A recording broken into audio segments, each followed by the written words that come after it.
Hello, welcome back. We're going to start with trying to figure out this big illustration that we've been working on for the last several sessions. I'm really tempted to jump in and work on those crystals for October, the Inktober prompt, Inktober prompt number 1 for crystal. We've been working with that, and that's been a lot of fun, and I've been enjoying that. That looks like this so far, and we've been doing that with a different oil brush each night, just to try to get a feel for what each of the different oil brushes do. But we've got Wednesdays and Thursdays reserved for this more complicated illustration with these characters. So we're going to pick up where we left off with that, and this is going to be a little less exploratory. We just are going to kind of use the brushes that we need to get the job done. So let's see how it goes. We're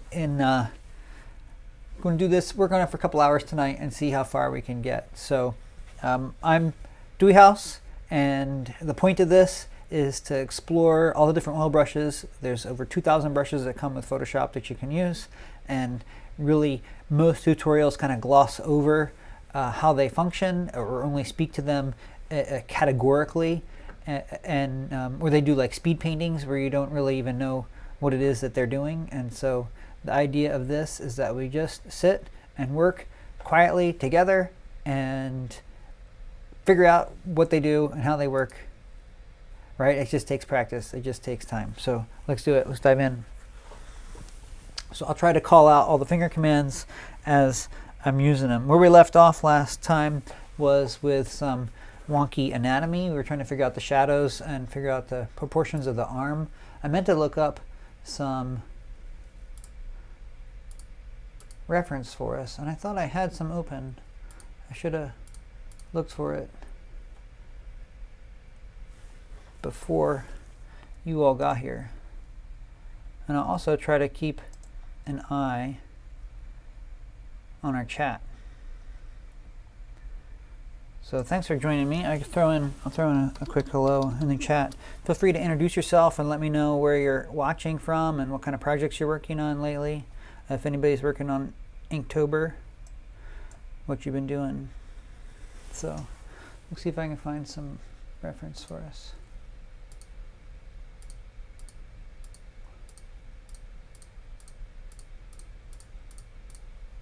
I don't have anything specific. Most of this painting has been done just based on the thumbnail that we started with.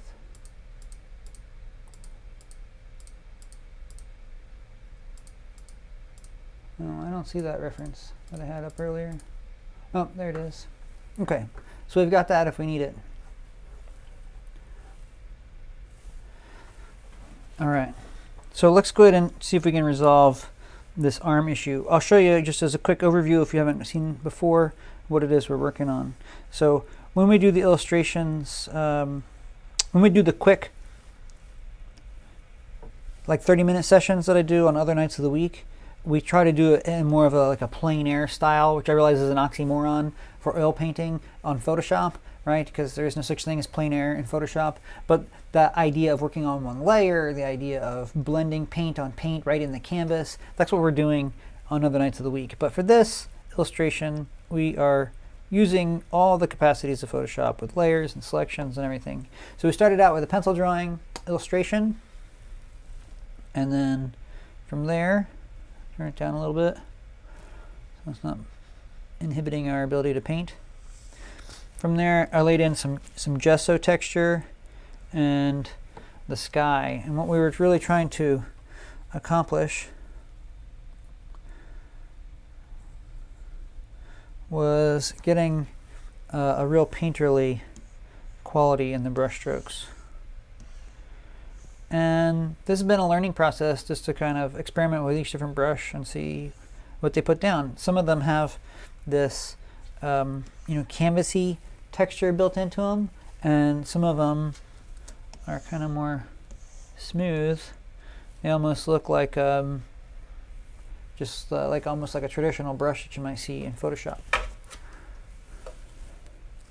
I got so many screens going on here. Make sure I'm looking at the right thing so I can keep track of everybody's activity. So if I ignore you at first, it's not because I'm ignoring you, it's just because I didn't look at the right screen. So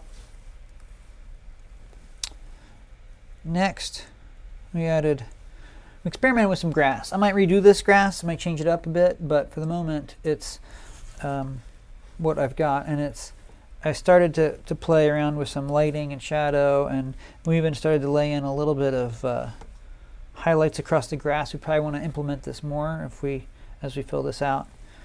And then we did some foreground dirt, and we kind of wanted this to have almost like a oil and vinegar kind of paint quality look to it. It was blotchy. And we also had the foliage that we brought in. Now this foliage is truly a background element that's here for kind of the thematic quality of it. So I didn't want it to be too distracting, too intense, or get in the way of the foreground elements. So I really wanted it to be dark and deep and mysterious and angry. So it's not like we weren't painting individual leaves or anything crazy. And then started to work on this character, and this was very early in our experimentation with oils, and I have to say it did not go that well, and I'm not happy with it. So I think I might end up repainting that figure, but such as it is at the moment. There it is.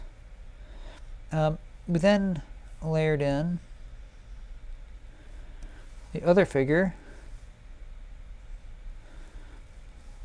some reference that we used.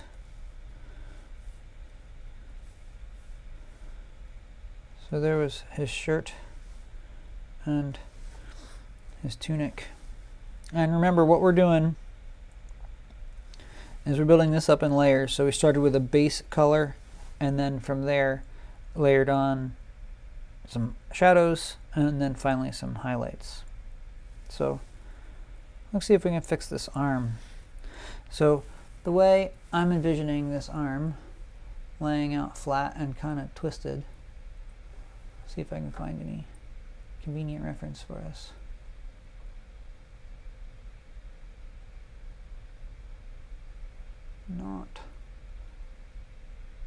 Not much coming to mind at the moment.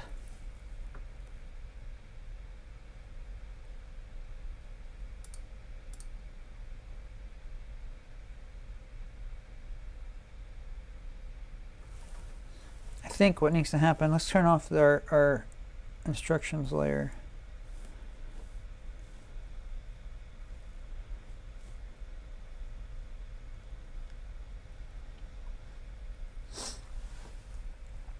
So I think if you look at your own arm, you feel your own arm, I feel like this is going to have a deeper divot in here. Like this muscle is going to come down in. So we want to adjust those lights and darks. So, and that's all on one layer. And I have my eyedropper set up here at the bottom button and my undo for my top button. So I can just color pick right in my painting as we go. So I'm going to turn that layer off, which is the pencil layer, the pencil drawing, so we can kind of have a better feel for what's happening here. And I'm just going to pull some of these light highlights down a little deeper.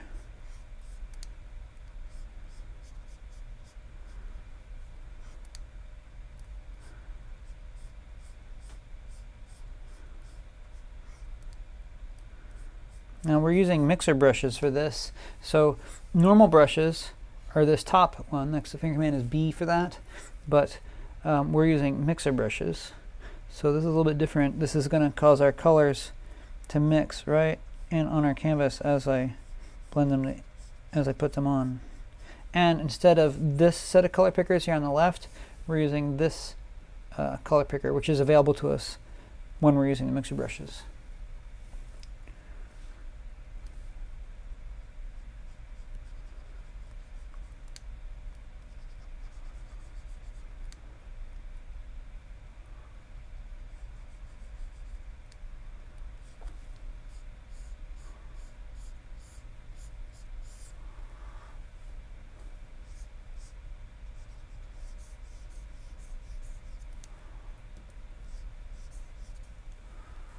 So I'm kind of making this up as we go, because I don't really know how the lighting is going to be on this.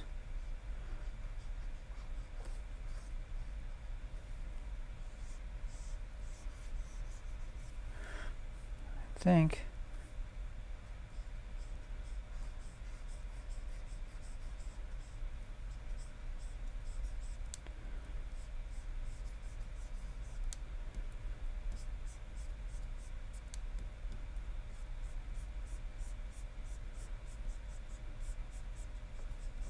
And if you were working with real paint, of course, you would just kind of have to keep working it in. And I don't want to just kind of like fill things in. I want to kind of brush them in the way that you would if you were working with paint. I'm actually going to roll my sleeve up here a little bit and get a feel for that anatomy. So this is a really awkward position. I'm not as muscular as this character is, but I think I'm going to make this all just kind of rolled over just a little bit more.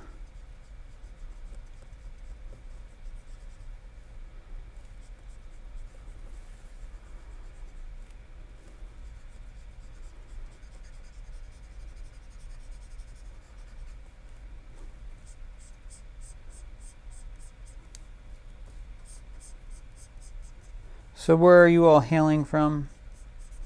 Thanks for joining me tonight.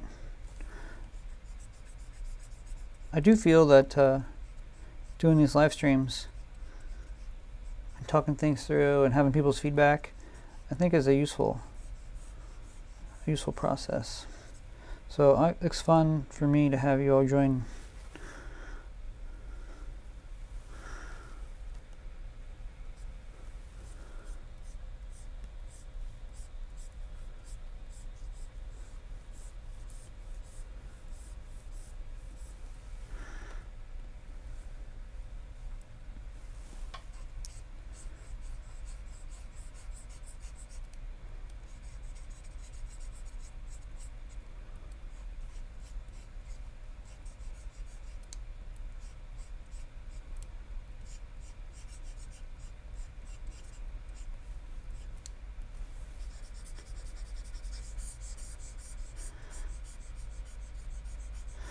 Can you hear that scraping sound of the Wacom?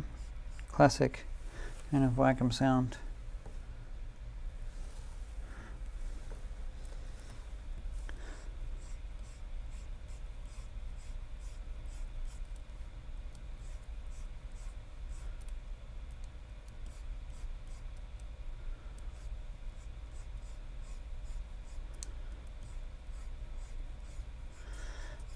I always kind of found that annoying, that sound, but I guess it's part of what lets you know you're using a Wacom tablet.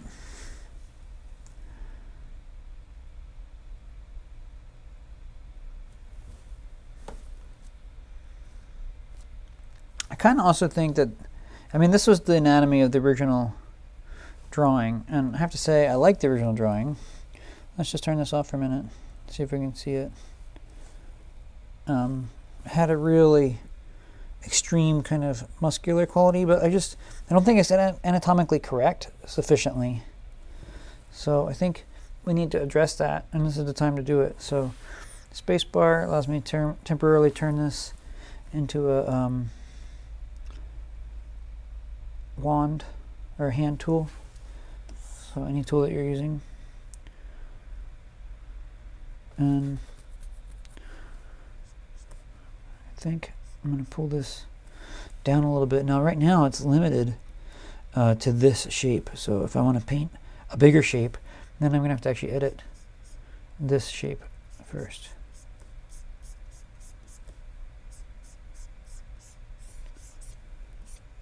Maybe something like that.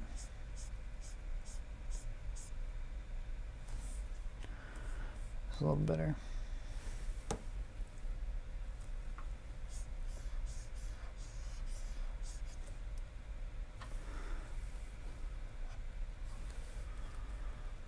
And I might come in and erase some of this out.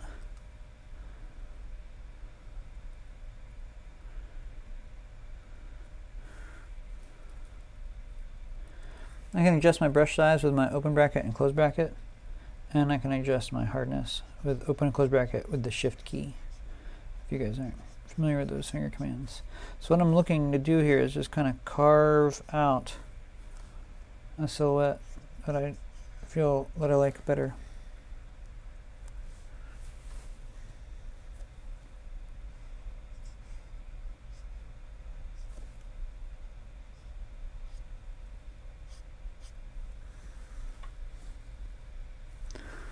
Back to the brush. And again, open bracket, close bracket. Adjust those.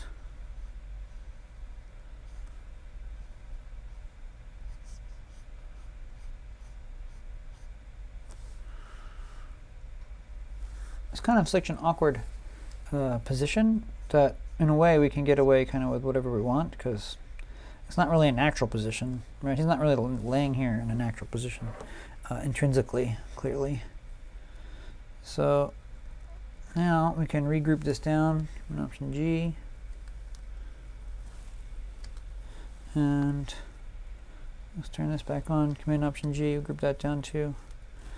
So when what I'm doing is creating a clipping mask, and the clipping mask makes this only apply to the silhouette that I've created. So now I can kind of smoosh this stuff around and see if we can get the colors to conform to the new silhouette. So on this arm level,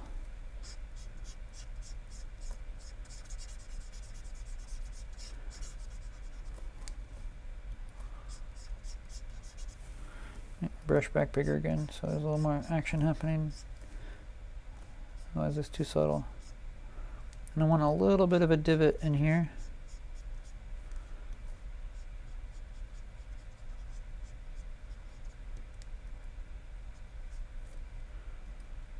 You can see how those colors just keep continually blending.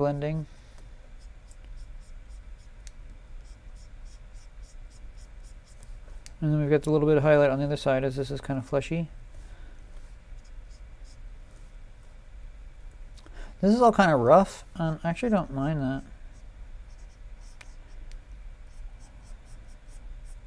Because it makes it kind of more painterly.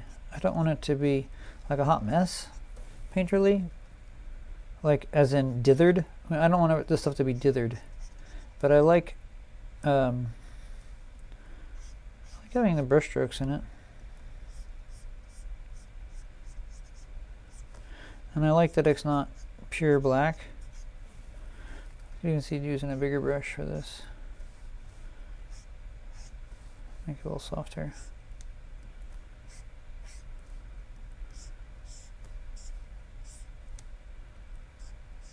See, and I'm not painting with pure black anyway because I got this textured swatch.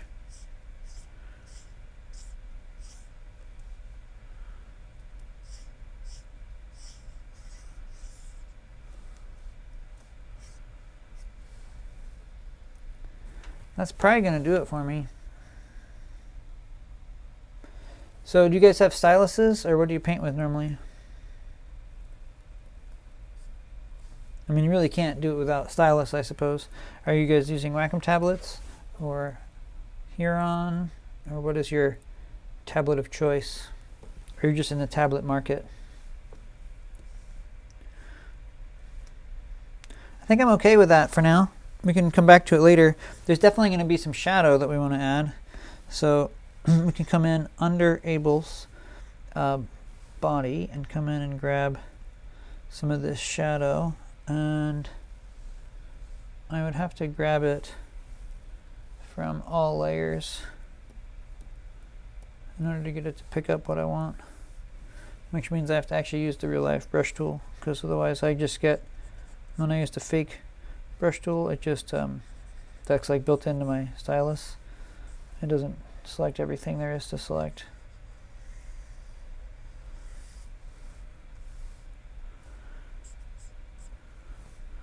So see, when I eyedropper that, I don't get anything. But if I switch over with the I keyboard command and then back to B, then I can get those colors.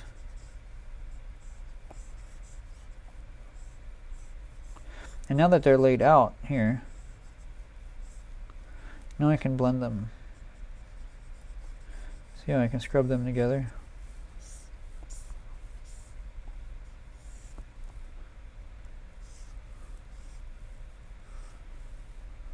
And this brush that we're using is just the one we happen to be using from yesterday, the cake brush. We were using Bristly Bob, and I do like the quality of this and how much it blends. Do you guys have any particular favorite brushes that you like to use? We can try them out on here. Hey Dave, yes, and I haven't used a stylus since college. We're looking for one now. What are you using? I am using a Cintiq, a Wacom tablet, Cintiq Pro. It's a 24-inch 4K screen. Really like it a lot.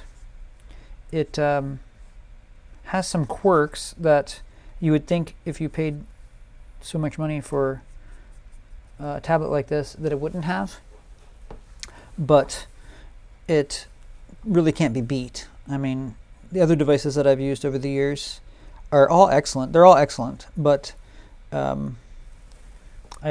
do think that this is the best there is. And when I went to get this one, I saved up for a long time and then sprung for this because it was what I really wanted. But they are pricey for sure.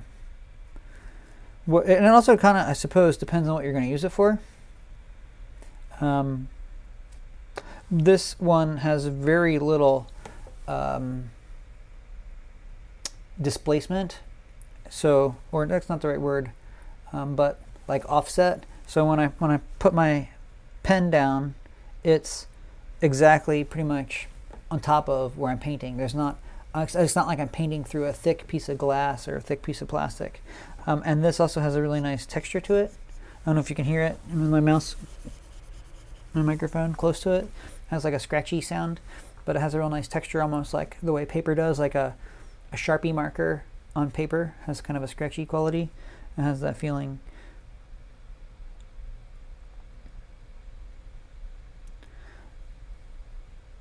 Yeah, clip art. I mean, it's still nice to be able to just, do a big, sweeping stroke. I'm messing up my artwork here. Let me go back to my brush tool. It's still nice to be able to just do a big sweeping stroke and make those. I presume you're doing it as like AI files with big sweeping lines in with the pen tool or something. So yeah, I mean, I think that would still be nice. Certainly making the switch to this from using a smaller thing like the iPad made a huge difference. One thing, an iPad, there's a limit to the file size and the capacity of what the iPad can handle before it just starts getting weird and crashing and just really not working right.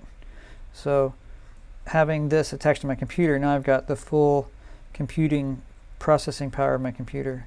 Yeah, you really can't do much with a mouse, I don't think. I mean, you can draw out all those splines with and set points, but yeah, and then you can use the tools in Illustrator to set thick and thins, but yeah, it's nice to just do that with the mouse in a single stroke. It's certainly going to be a lot more efficient. So if your employer or someone is going to spring for it and it's not too painful of a process for you personally, then I would definitely do that. I mean, I'm not sponsored or anything. That's just my opinion. I found that most people just kind of like what it is that they've been using. So, if they've been using one thing in particular, then that's their recommendation. They use that thing. And they're like, that's wonderful. I actually have used, however, a whole bunch of different tablets over the years. So for whatever that's worth. This is the first time I've had a Cintiq Pro.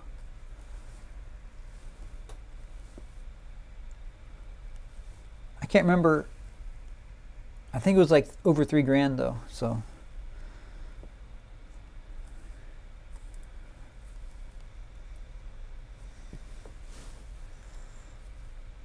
All right, let's put our illustration back on. Of a couple hundreds. Yeah, I mean, you can get You can get ones without a screen, and that's what I had for many years. I had one that was like this big, which you wouldn't need one this big for clip art, but that had no screen. So you're looking up at the screen and you're drawing down here. So that's not the end of the world. I mean, you see exactly what's happening. It's just like you're seeing it, you know, up there, and you're drawing down here. So, you know, I did that for many years, and that was all the option there was. I mean, the idea of having a screen built in is a relatively new. I mean, it's been like 10 years, but relatively new that was even an option.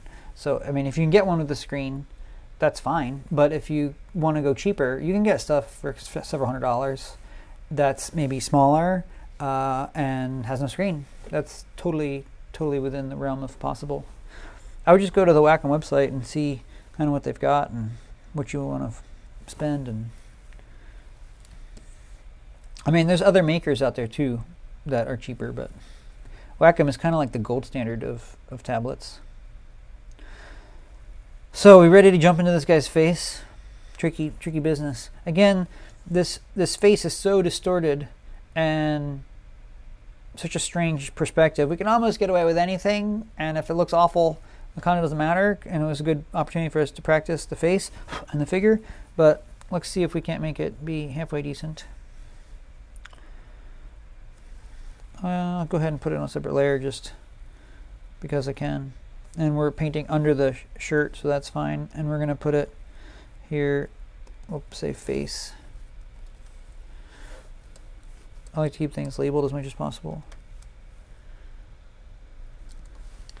Some of this other stuff that's not labeled, make sure you go back and label,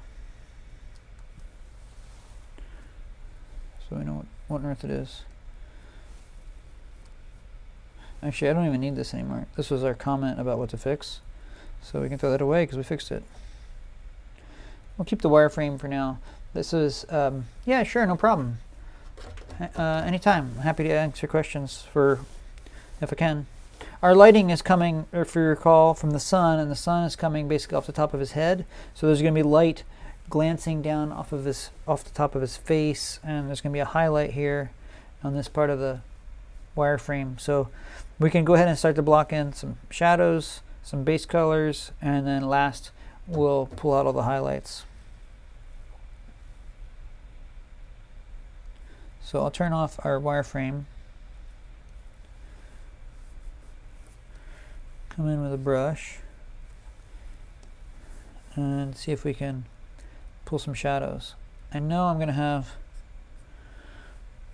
let's get a different color. I know I'm going to have a real strong shadow in here.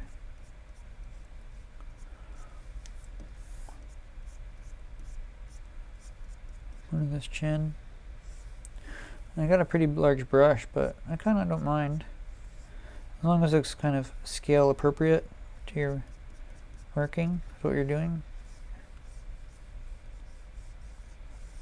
Yeah, no problem. Henny, good luck with getting a tablet. Let me know how it turns out. See, I have not gone to my color picker at all for any of this stuff.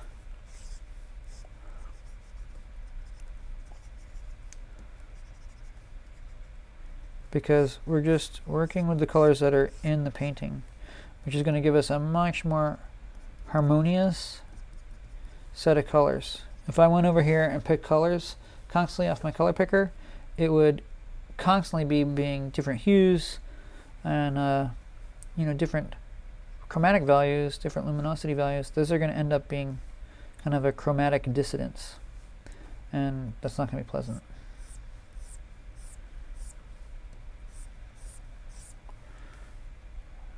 And we're just adding kind of tone. It's a little too dark. Let's pick up something like this.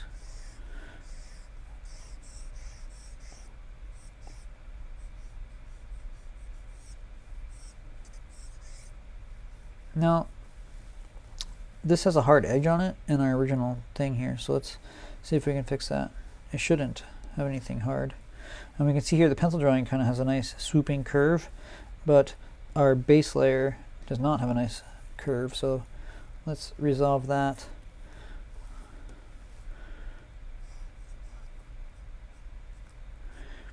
because we're locking to this layer,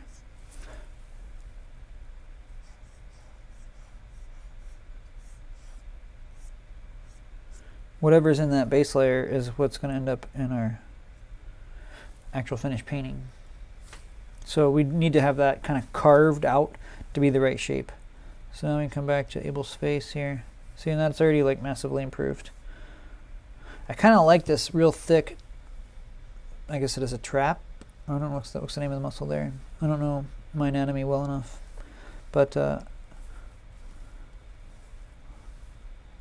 what I want to do is make this a little fatter through here, I think.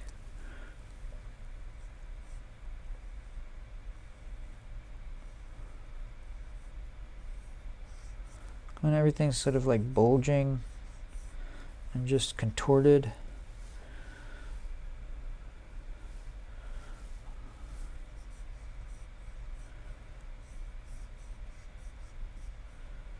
I like the juxtaposition of angles and shapes. That's gonna make it more visually interesting too. So remember, we're just working shadows at this point. Just working shadows.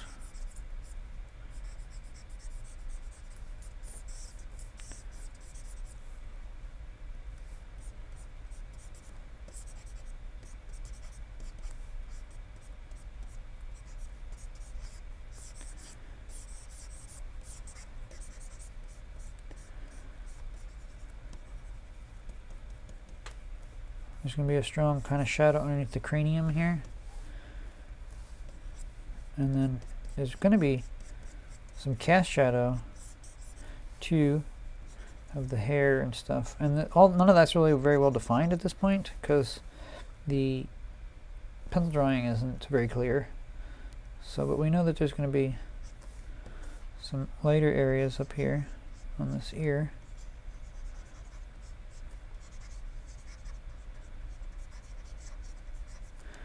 With some shadow under it.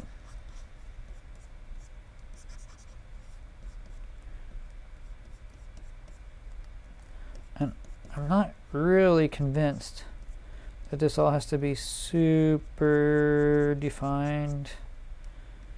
I think I'm okay with it being kind of undefined because it's really not the point of the image.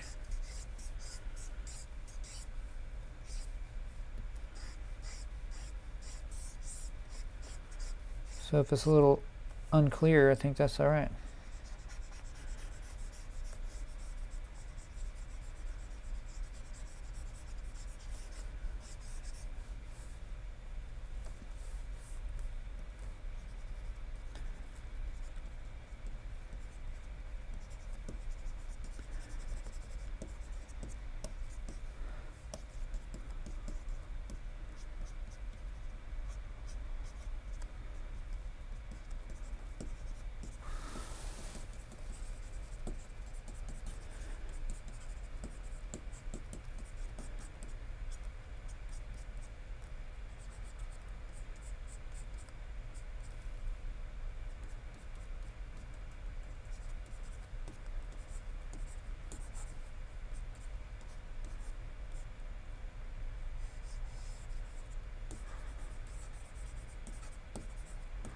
We might want to go back and add more here. Let's see.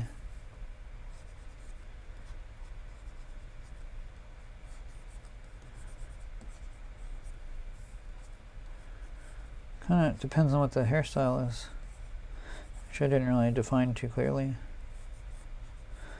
That's why it's important to kind of plan your work, and then you can more easily just simply work your plan, right? But if you don't know what your plan is, then it's hard to implement a plan. Kind of same with any endeavor though. You know, if you're doing freelance work, you kind of have to have good thumbnails, good layout. So I think that looks good. Let's might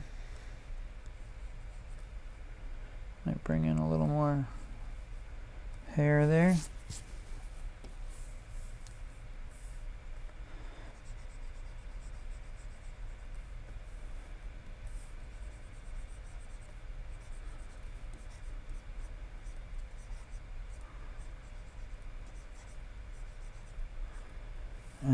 be a real highlight in here. But we'll come back and we'll put those highlights in. There's going to be highlights all across the temple area where the sun is just shining in.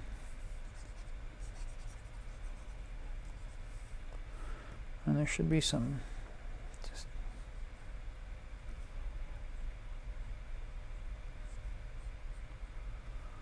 really dark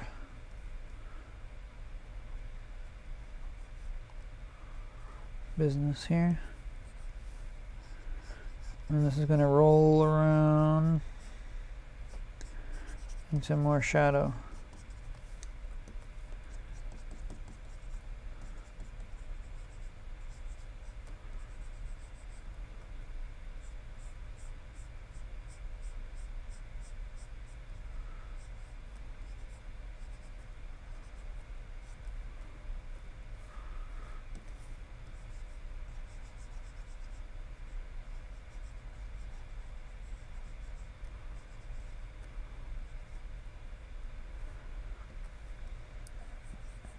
And catch a little light here on this cheek.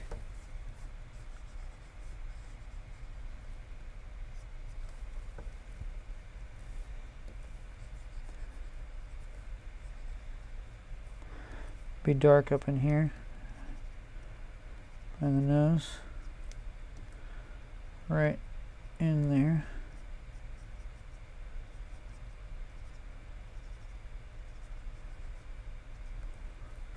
But then immediately hit the plane of lightness.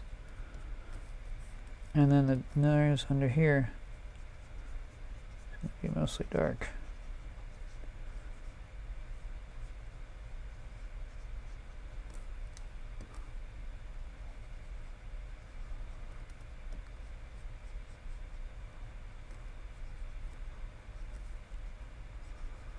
This will be really light here. Actually, I don't think I have enough lightness.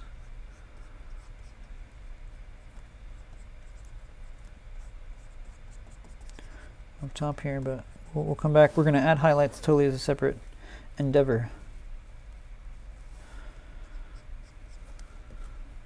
I'm going to roll around the cheek here into darkness.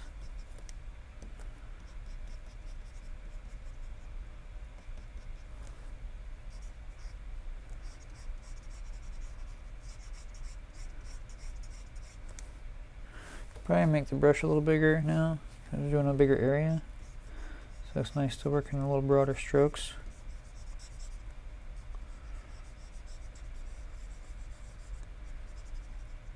Bring up this roundness on the chin here.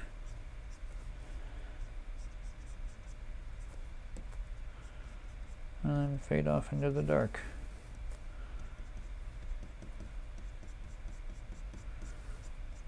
And it's going to be dark under the lips.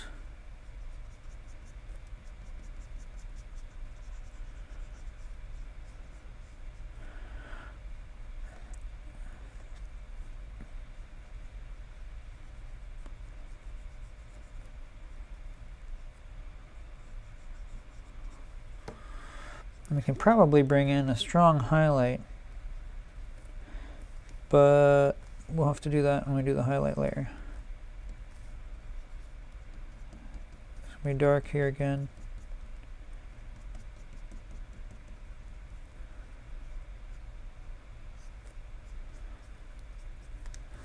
Really dark.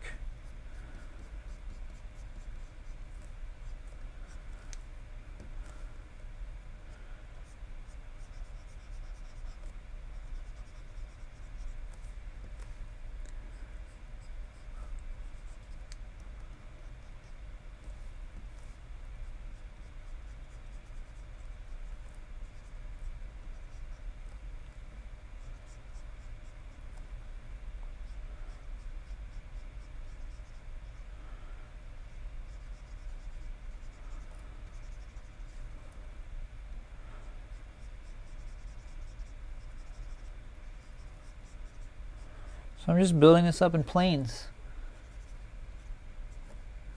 And then we're going to go down here into the darkness. There might actually be light on that, so we'll have to think about that. How that blends together. See, I do think that looks good. A little bit of light.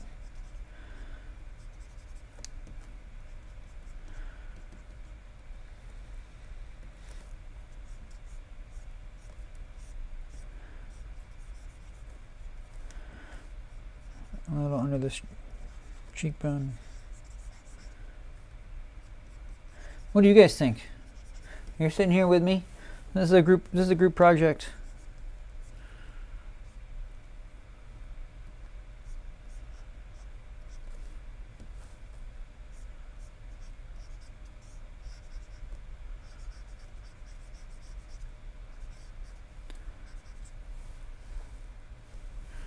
I want to get some of this real dark stuff over here, this other eye that you can't really see. I'm not really sure how that would work. I almost feel like the head is like the wrong shape there, but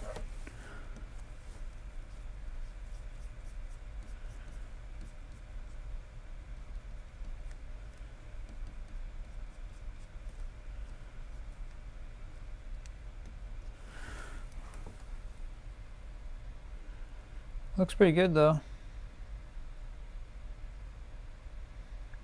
For this part of it, what do you guys think? Talk to me. All right, should we start to pull out some highlights?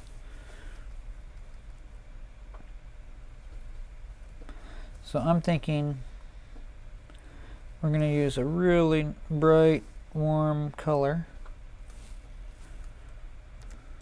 I'd love to do this on one layer. I love, love, love doing everything on one layer. It just blends so beautifully like it would with real oil paint.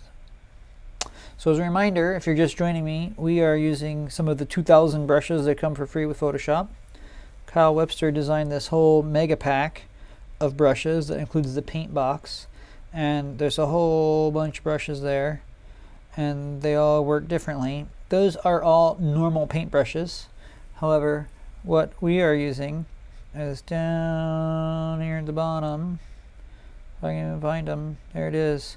This is separate from the paint box. It's the real oils, and the real oils aren't normal paint brushes. The real oils are mixer brushes, and we're using mixer brushes to paint and emulate the look of painting with oil. So that's what we're doing. We've been using bristly bob. I might switch over here to use this wet oil brush for a little bit, as we're going to start mixing in some highlights. Let's see if we can hit. Let's see how I just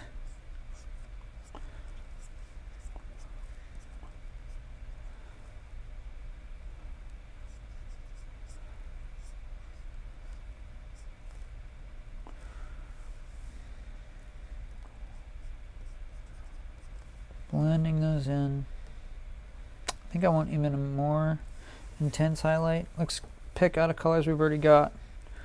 Pick something like this real bright color, or even something like this, or even something like this, and see what happens.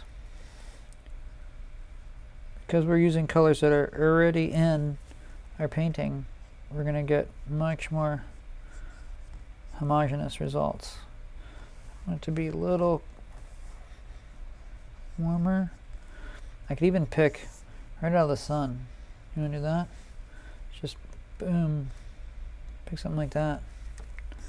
See what happens. Yeah.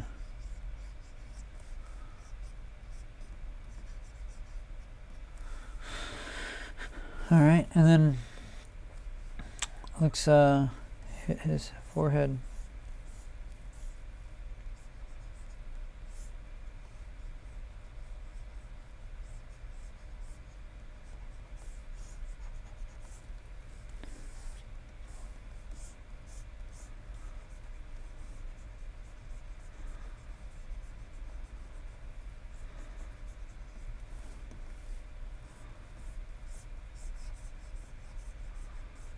So, you know, it's looking too much like the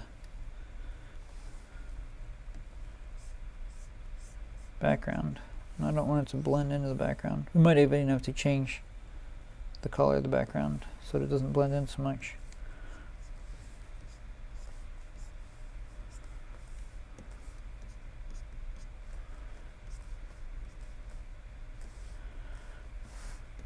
But in here, I can get away with that because it's not in the background.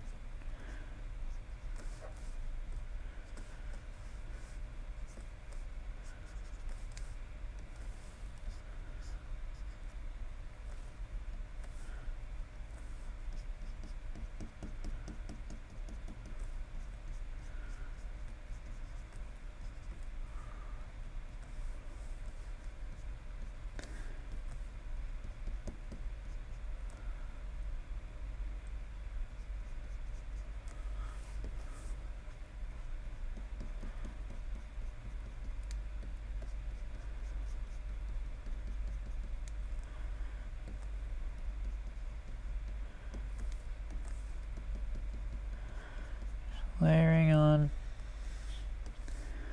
layering on.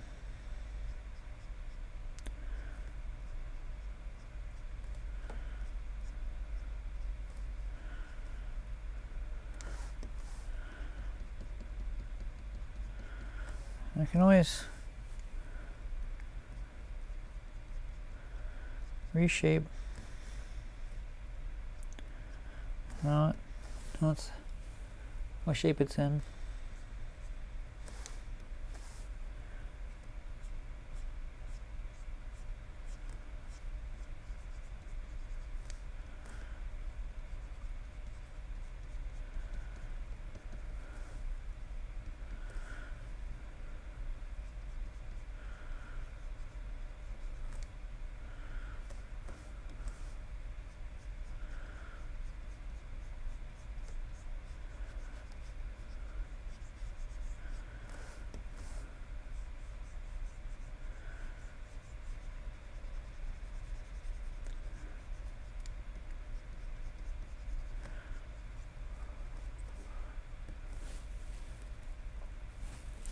I'm using my open and close brackets to change brush shapes.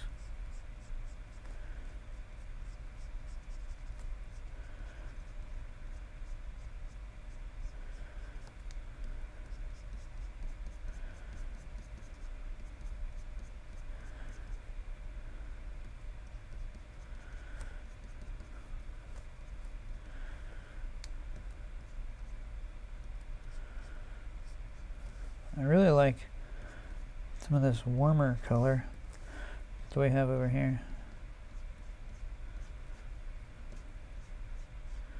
Really kind of want to get some of that warmth into this shape.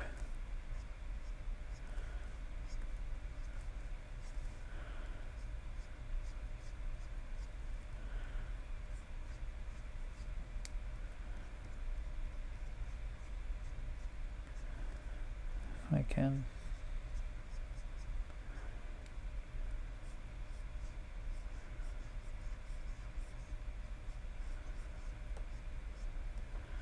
Such an awkward perspective. I mean, or like looking up his nose.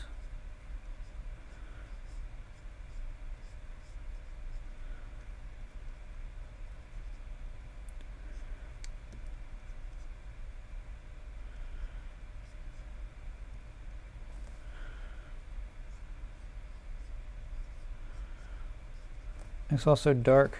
It lends itself to hiding any kind of errors that we have,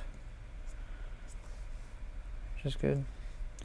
And you know, he just got beat up, so we've got some wiggle room in terms of anatomy, I think.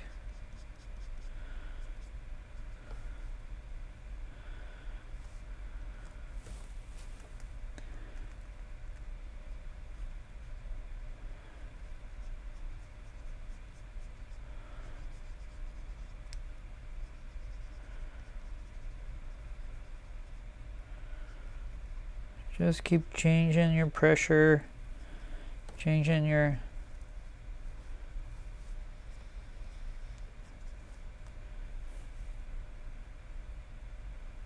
stroke.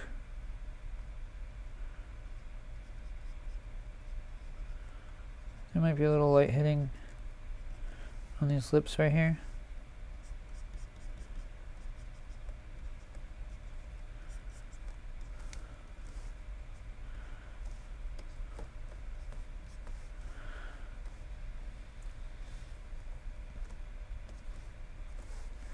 There's definitely going to be some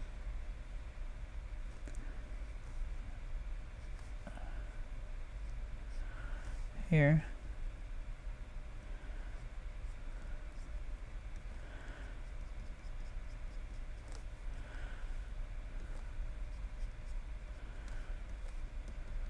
I love that we can do this all on one layer.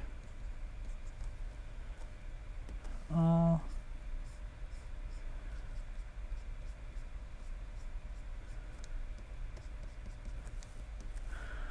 just blending the paint.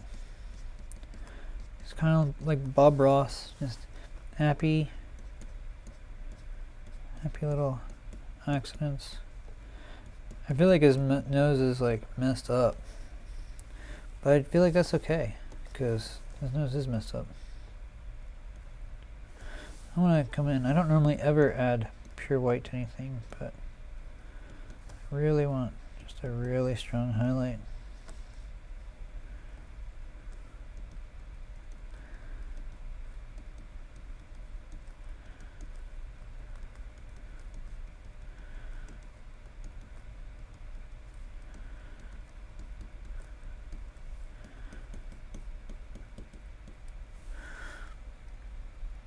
See, that distorted my form a little bit, so I'm going to be careful about that.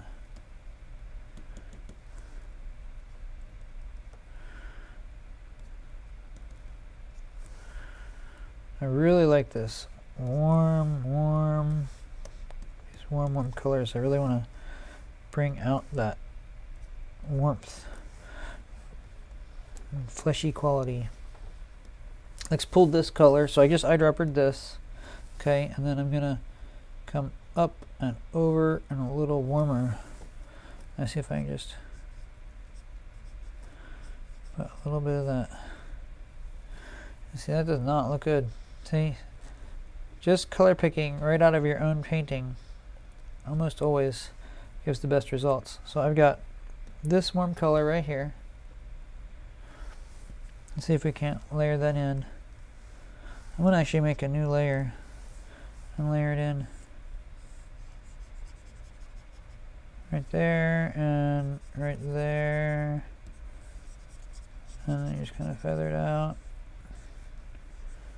and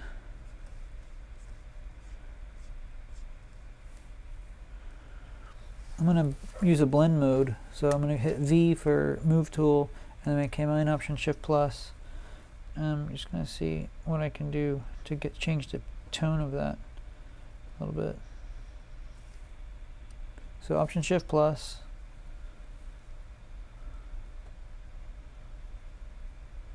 just scrolling through.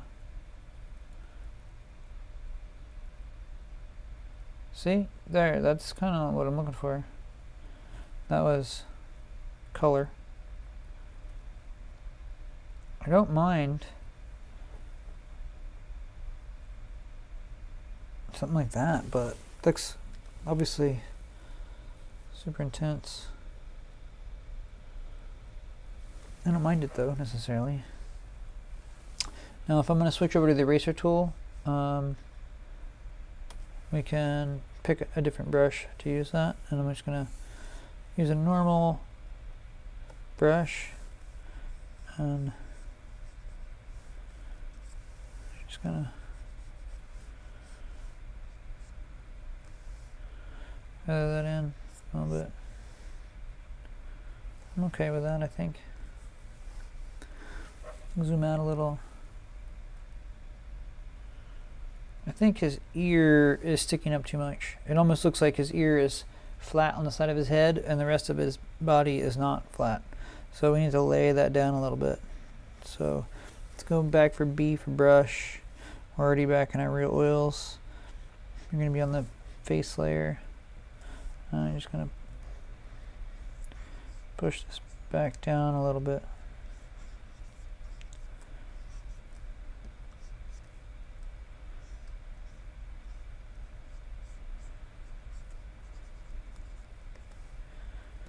And I might close off a little bit more of this here too.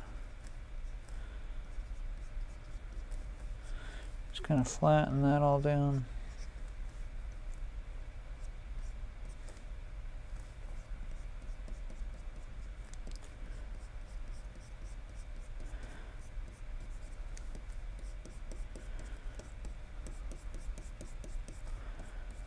Just really going to scrub in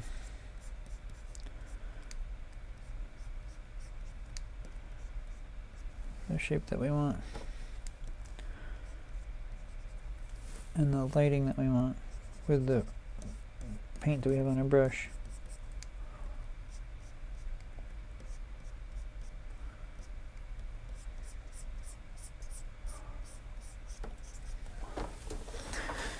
It's interesting, some nights there's, 1,000 people here, and some nights there's 5 people here. So thanks for joining me. I'd love to answer your questions or talk to you about your projects or hear what you're working on or know what you're up to. So if you got anything you want to share, I'd love to hear about it. Man, I think this is turning out pretty good, better than I was even thinking that I could have pulled off, honestly, because this is still a learning process for us all, for me anyway.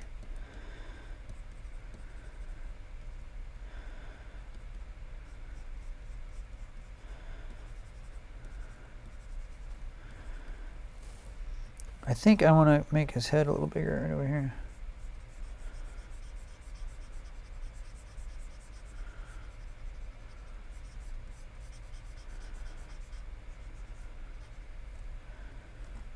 So yeah, I like that.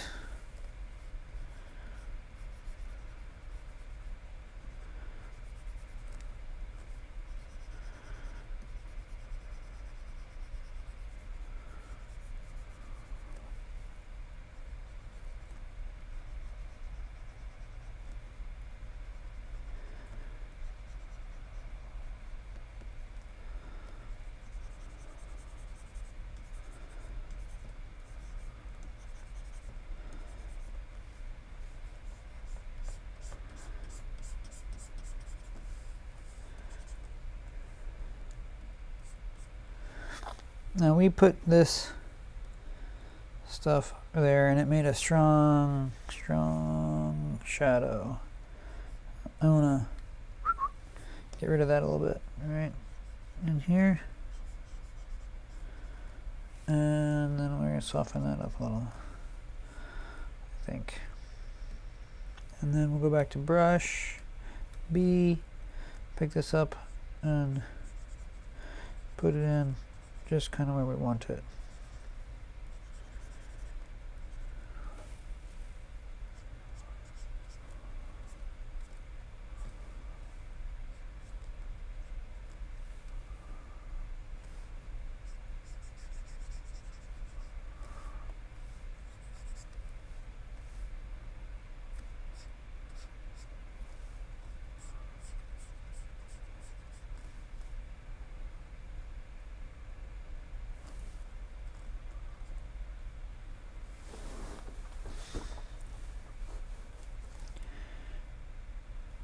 And I want to do a brighter highlight. I really want a bright highlight.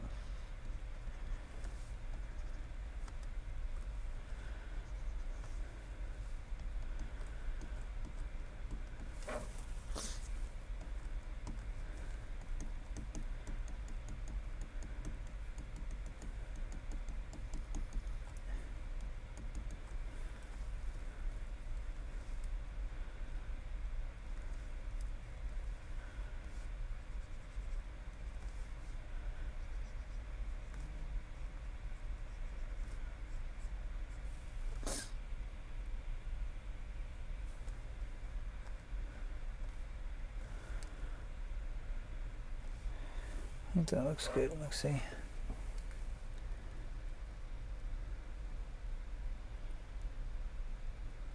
Yeah, I think we need more highlight on. Remember, we're just kind of painting in the highlights at this point.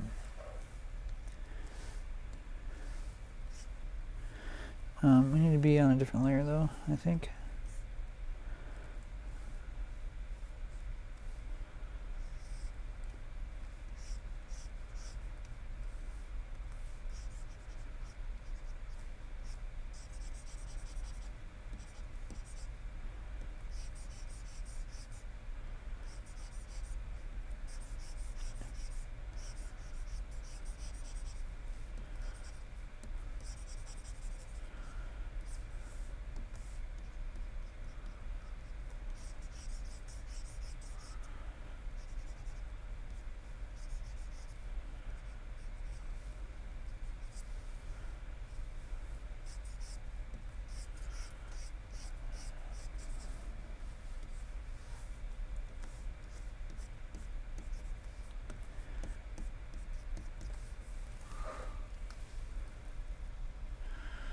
That doesn't look very good.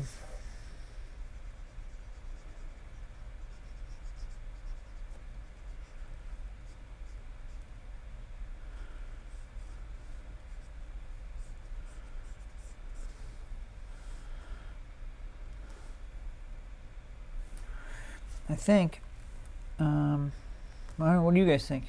Talk to me.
I think I don't care for this so much.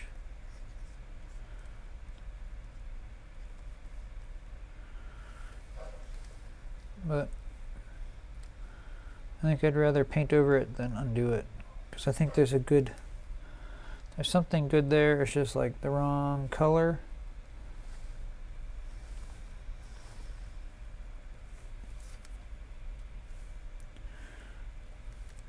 I keep getting an error message because I keep trying to eyedropper while I have the eraser tool, and it doesn't want an eyedropper when I have an eraser tool. Go figure. Surprise.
I'm gonna grab the thrasher up here.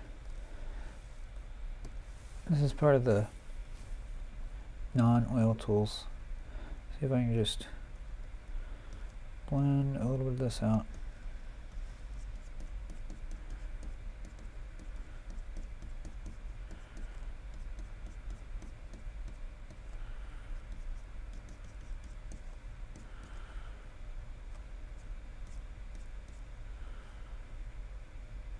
Feels a little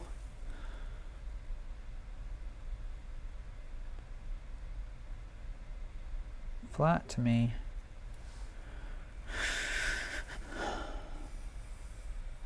It's one of those things where you just wish, you know, it came easy. And part of that might just be our understanding and use of lighting is lacking, or maybe our use and understanding of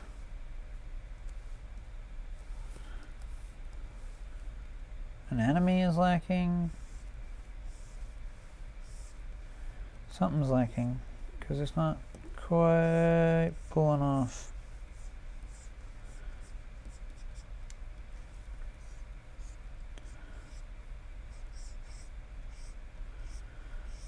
In the way I would hope.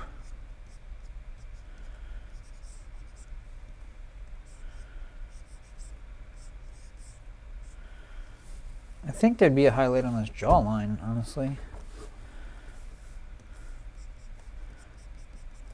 Maybe like a cast shadow from his jaw.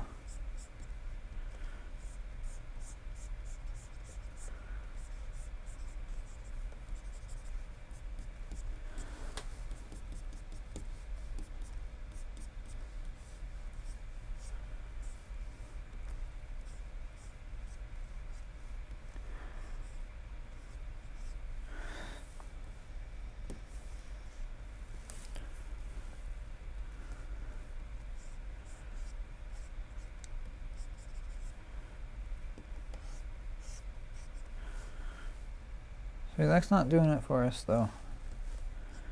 Something about that's not working.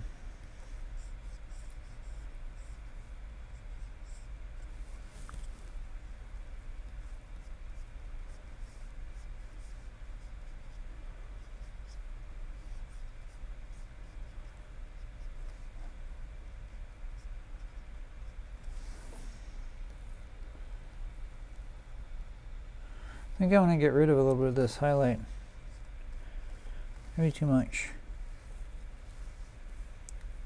Or it needs it more everywhere. One or the other. It really doesn't like me to use the eyedropper when I have a B for brush.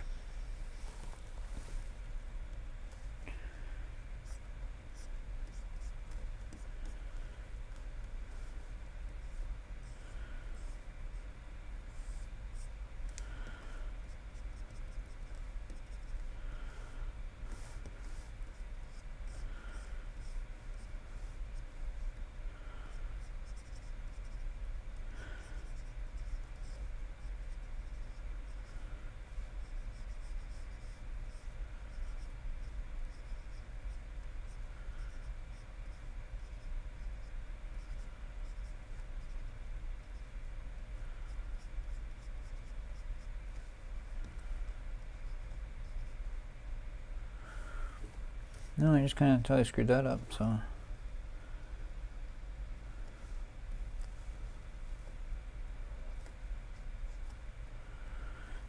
If you watch any of my crystal paintings, those were so much easier for us to practice this oil business on, because there's no real wrong answers. You just paint whatever you want, because it's not like an animate object.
I would be curious of your thoughts, though.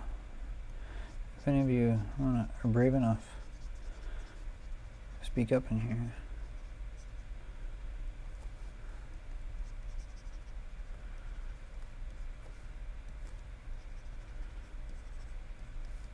I love this really chocolatey brown.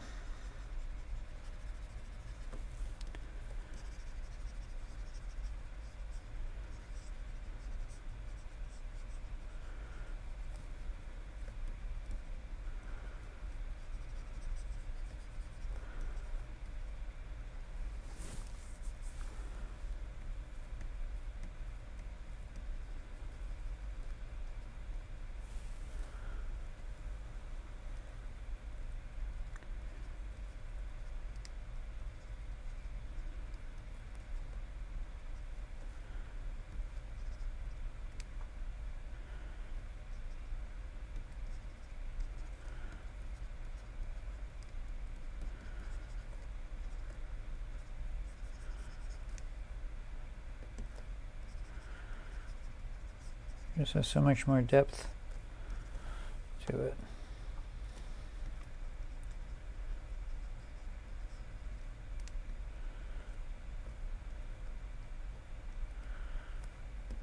I think.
Help if I could have seen what I was doing there.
I'm going to add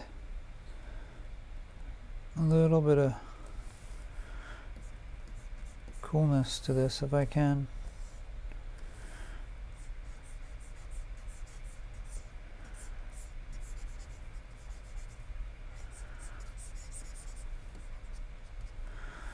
Okay.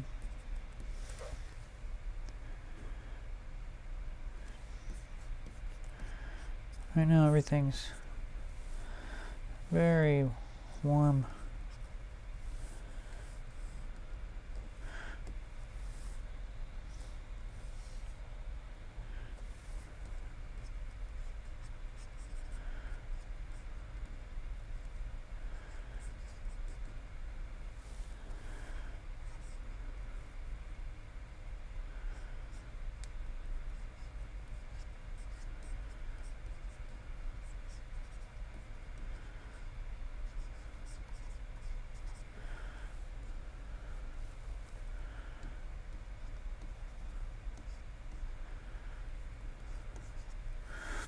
I don't know if I like that. I like the idea of it. Let's see if we can do it better.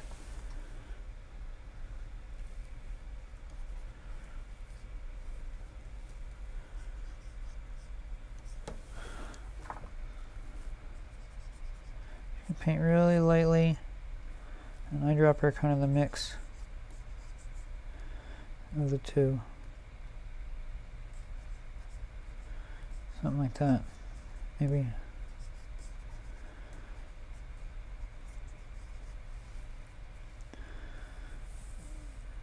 And then I want to get a highlight color.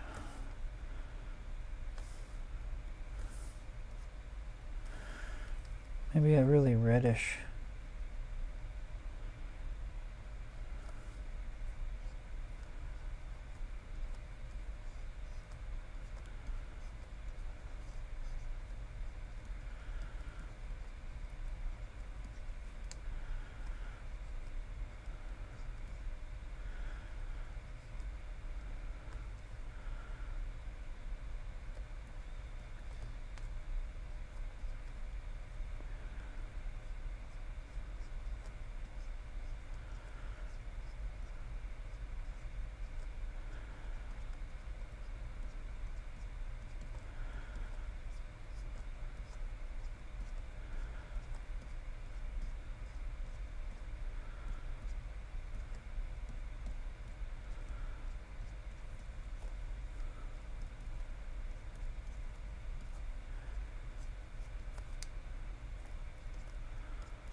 I want to contrast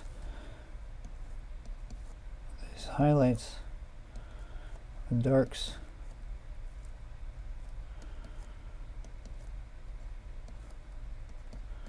Just really kind of build that texture.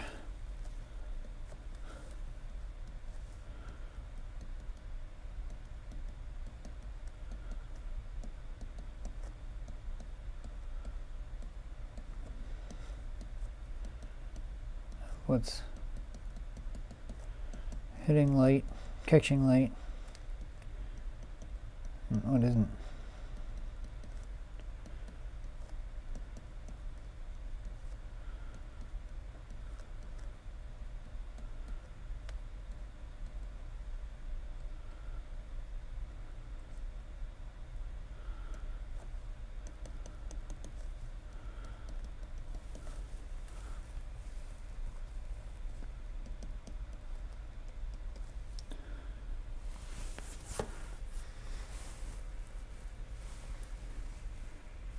I think I need a little more bright highlights.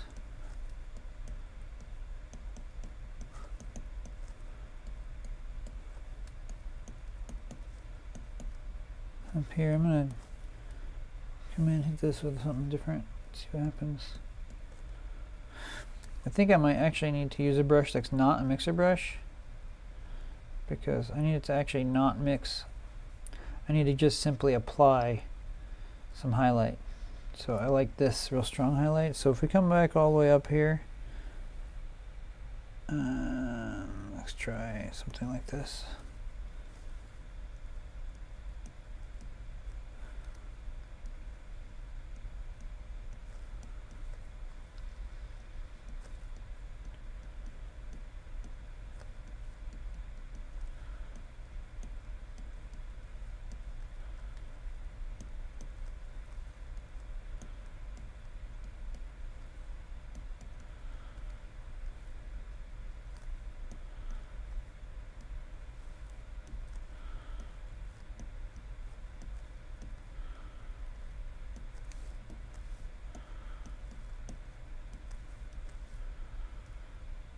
So it's kind of giving the effect I want, but of course I'm also got a giant brush and it's spilling out here in places I don't want it. So just carve this back a little.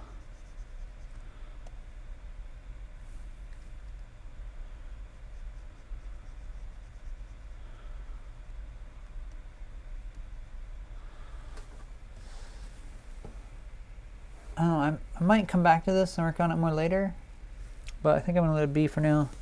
There is more hair down here on the ground, so we can put that on a layer underneath. That's not part of this body outline that we started. It's just a totally freeform shape. And now we've got lots of, so we use Paintbox Oil Bristle Tilt for this one. But we've got lots of colors we can pick from now. So we won't have to be kind of making up any colors. So I can't see who's, they don't show me who's joined and who isn't. So if you want to introduce yourself or say hello, please do so. Throw your name in the chat. Let me know you're here. I appreciate you coming, hanging out with me.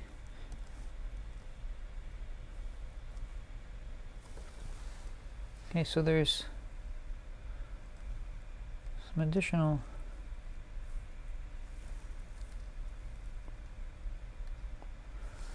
come back down here to this layer we're working on.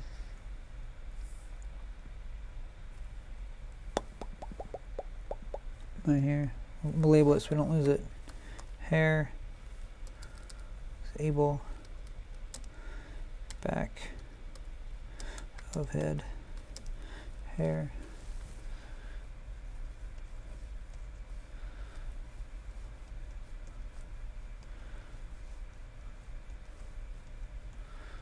And I want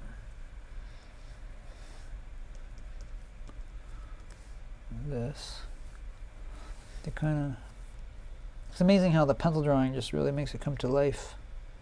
You know, the pencil drawing just has so much character to it. I'm really tempted to leave the pencil drawing on because, I mean, there's just something about that that looks awesome. I think we might even want to emulate some of what's in that pencil drawing, you know, make some of these things stronger than they are. So like I got a shadow right here. If we come down here into the shadow layer, pick up some of this, put in some of that shadow. I have to the thing is you gotta turn it off and on to see what on earth you're doing. But if I took this bristly bob color and just I have to be on the right layer. Right, this layer here.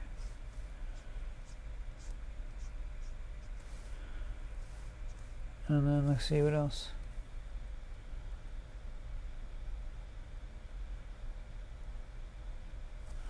Just a real strong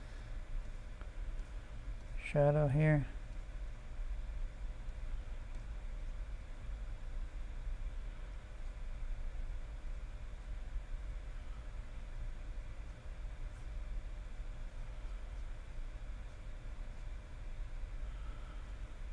And a real strong dark dark crease in the mouth here.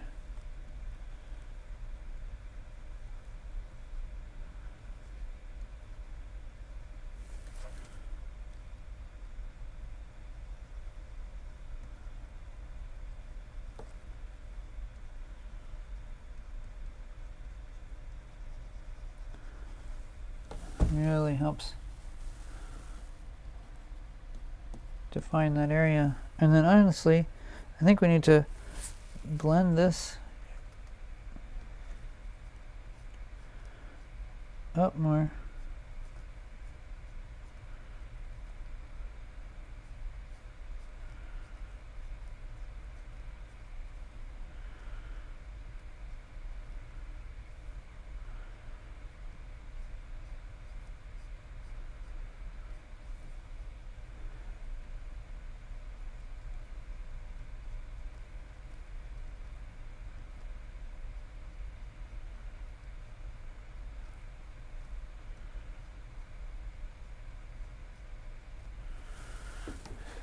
His face looks so flat, so we want to give it some fullness.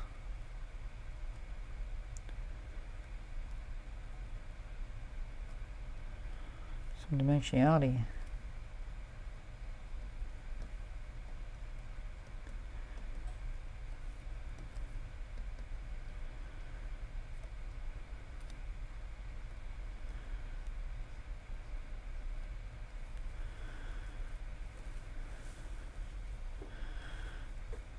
I think I want the chin a little less dominant.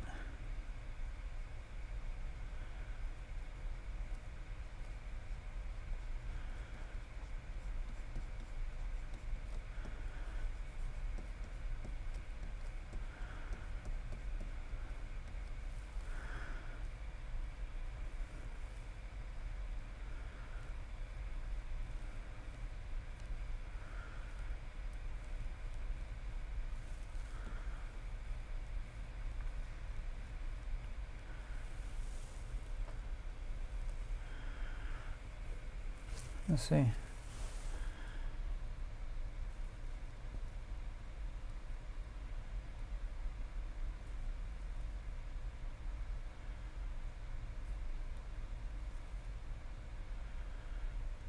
Yeah.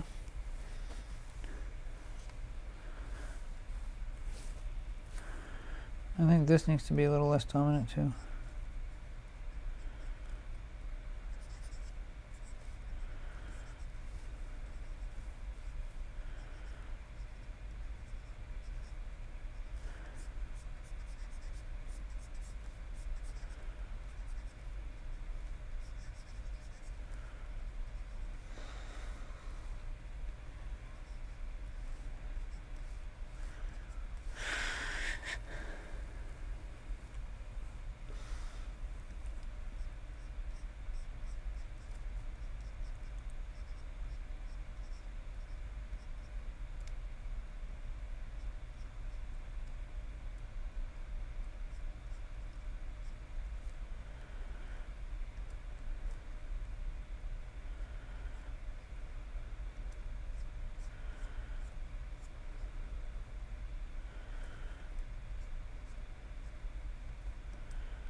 It's a little bitter. I don't know. There's something about it I don't like. Maybe you guys can put your finger on it for me. There's something about it you don't like? You can point it out to me, and maybe we can work through it. For one thing, I know that it needs to have some shadow up under here. So let's see if we can add that shadow in.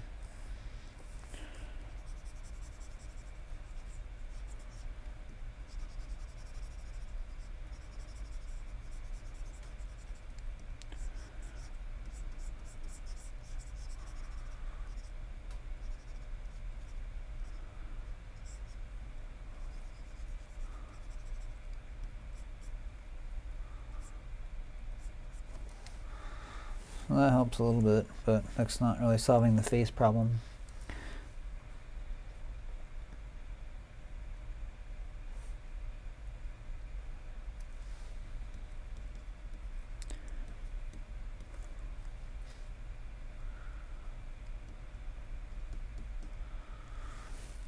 Yeah. Let's move on to this other side over here, where we've got all this additional texture. So if we look at this, there's just a whole bunch of texture all over the place. Some of this is kind of graphic, and I don't want it to be too graphic. I just want to kind of hint at the graphicness. So make a new layer, and we'll call this graphic element.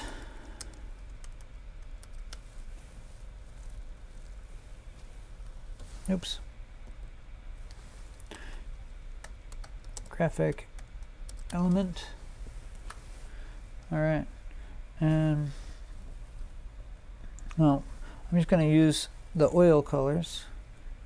I could do, let's try one we haven't used in a while, or at all. I haven't used this at all, so let's see what this does. We can just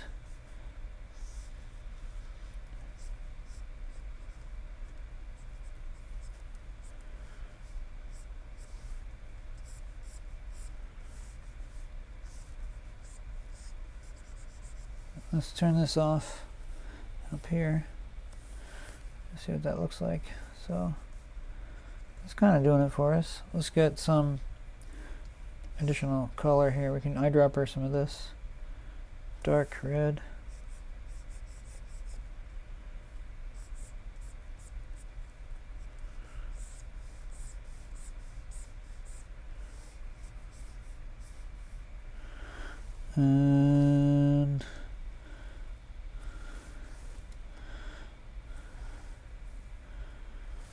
And then back there.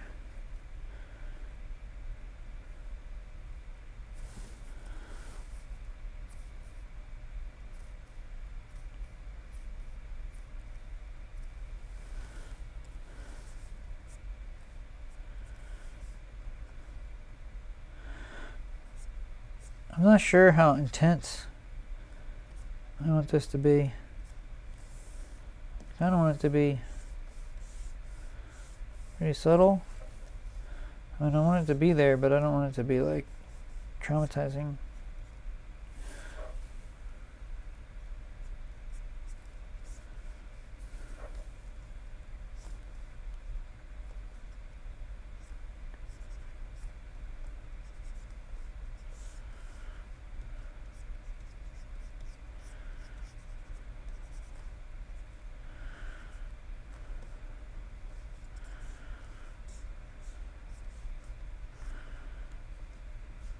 Let's see what we got here. Hey, Keegan.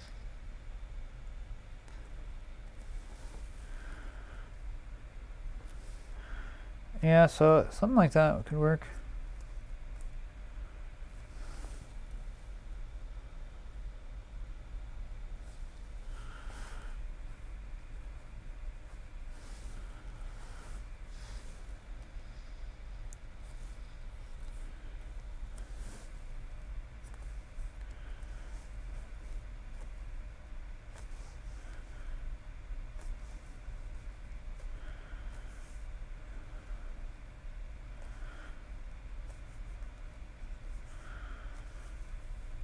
What do you think, Keegan? How's your day?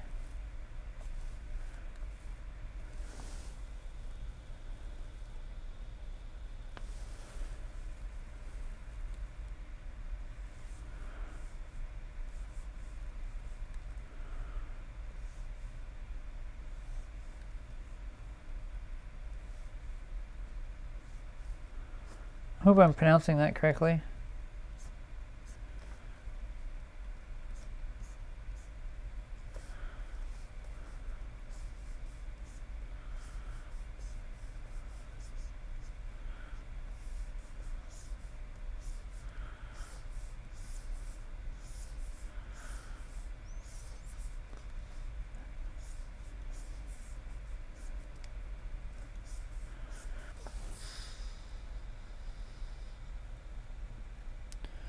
I think I'm good.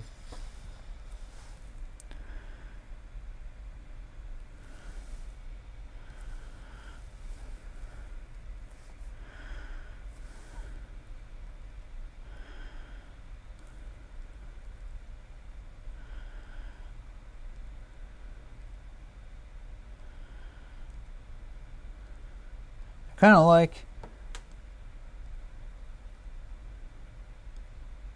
this older mouth a little better. I might come in and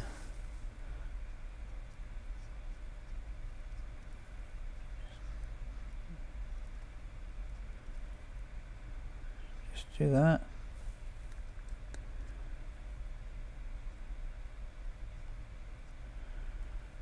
What else?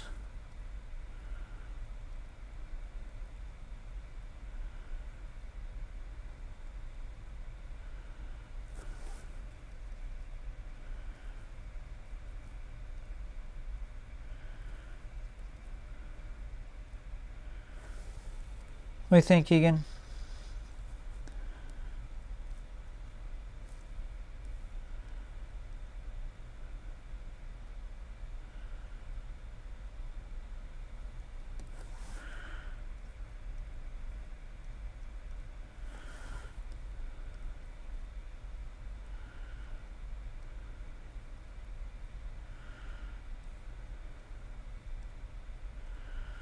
Nice.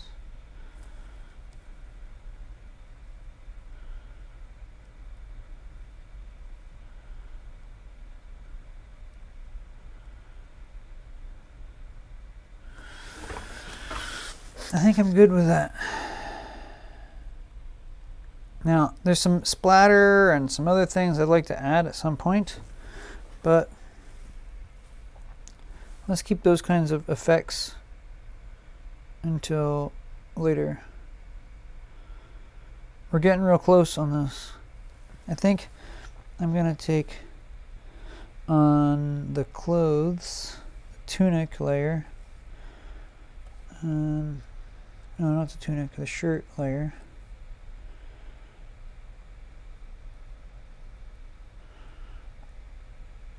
I'm going to make a new layer, and Command Option G will create a clipping mask and lock it to that. And then I'm going to come in here with a big old fat brush. I just want to pull down this into some more shadow. I'm not sure how I want to do that, but I'd like it to look real painterly.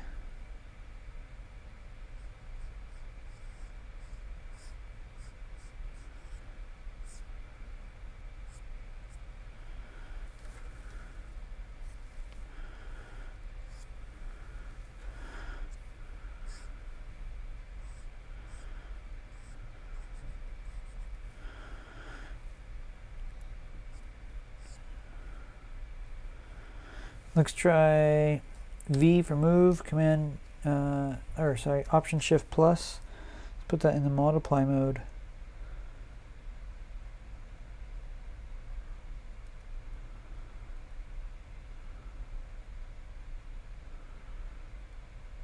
Some weird effects.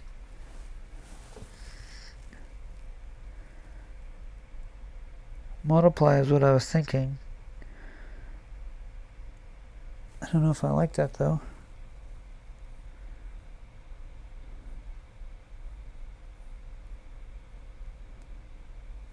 It does help push it into shadow, I guess.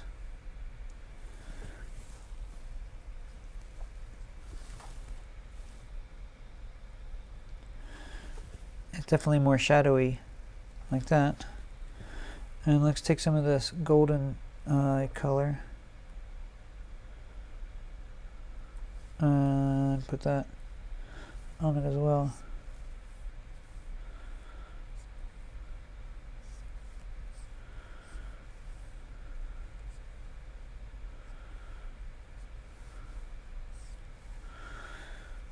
Let's lock that down, Command Option Shift G, and then see what we get for effects.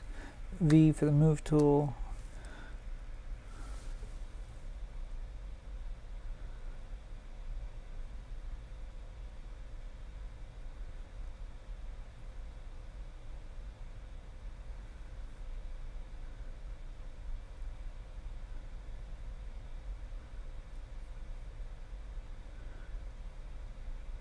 I don't think I like any of those.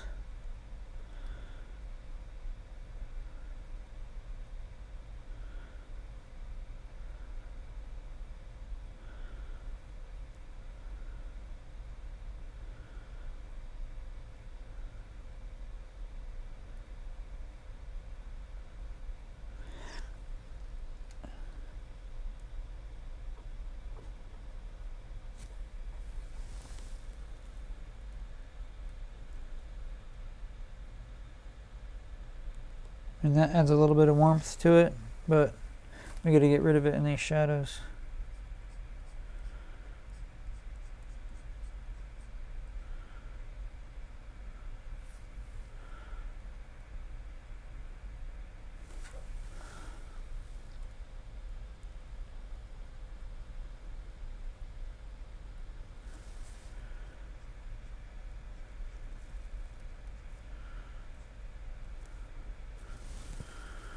I guess that's alright.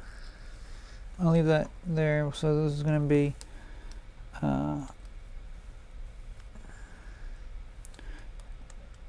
yellow highlight. Oh gosh, if I could spell. And then this is going to be stomach shadow.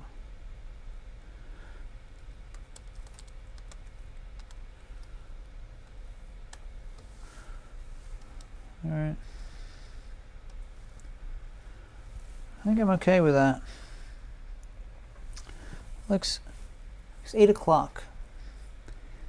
I kind of feel like being done, but there's so much more to do. I really want to do the crystals thing because that was fun and easy and lighthearted and nice. So we get this middle ground. Let's add some shadow to that middle ground. Shadow along these trees. So we'll go to the brush. Let's pick up some shadow color.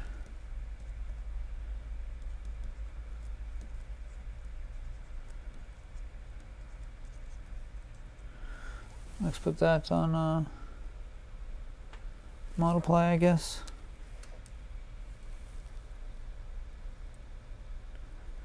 Yep.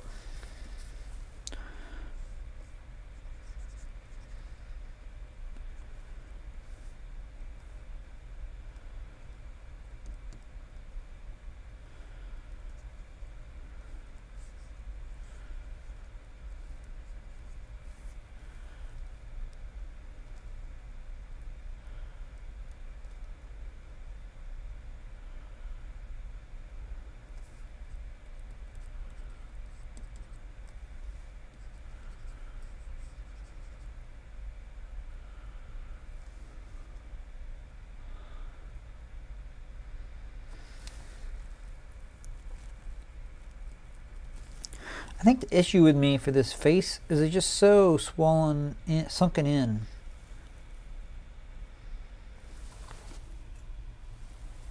Keegan, what is your icon? Is it like a little ghost thing? A little white smiley face? I can't tell what it is.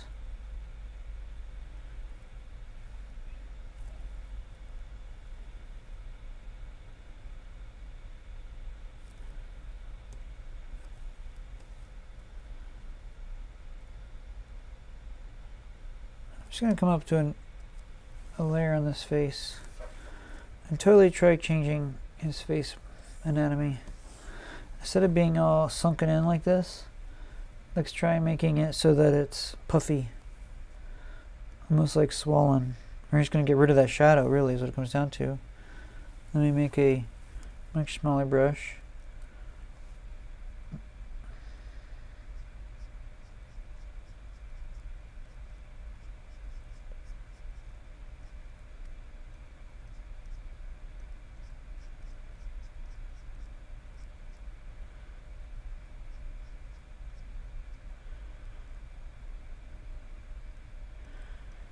Put a little bit of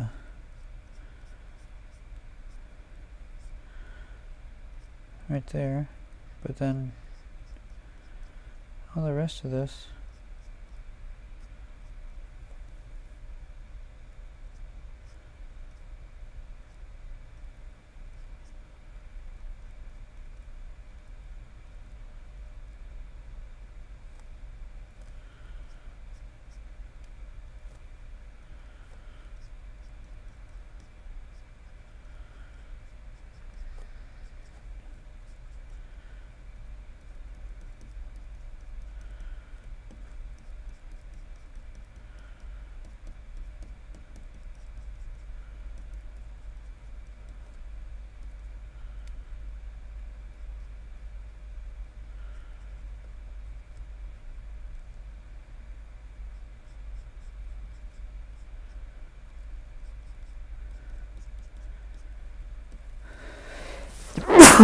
Excuse me.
I really like part of that. I don't know. I kind of don't like part of that.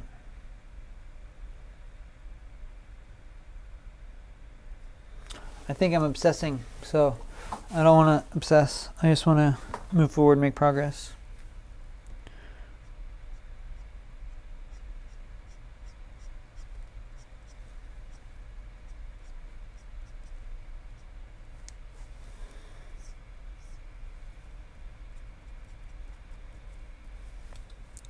So we need to, I think, move on.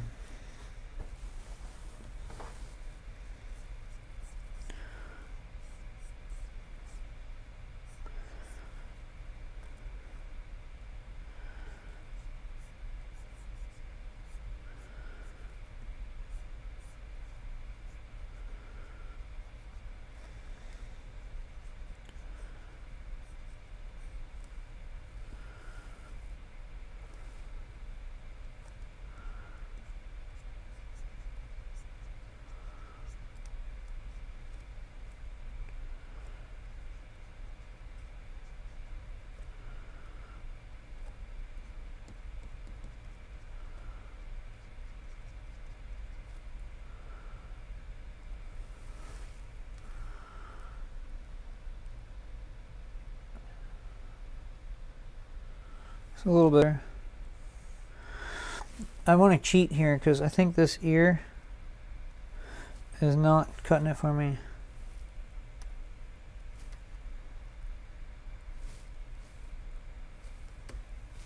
So I'm just going to lasso this here and just experiment. Just an experiment. Let's just see what we can do. Let's I'm not sure where that ear is. There it is, right there. And that's one nice thing about working on primarily one layer, is this stuff is actually findable.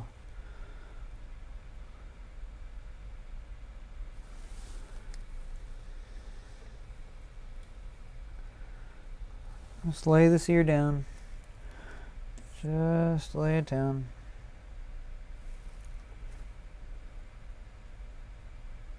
Lay it down. Just gotta go down in perspective. Lay it down.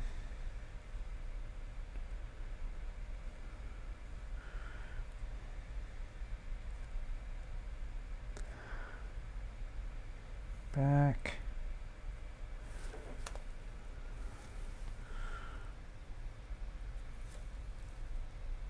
Yep, laid down looks way better, my friends.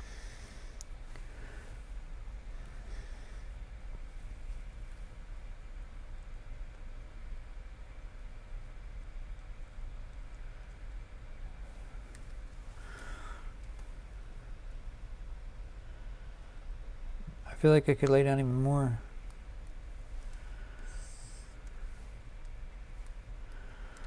It was really laid down when in the pencil drawing, and we kind of picked it up when we put the color on it. It kind of like did the equivalent of picking it up and making it not flat.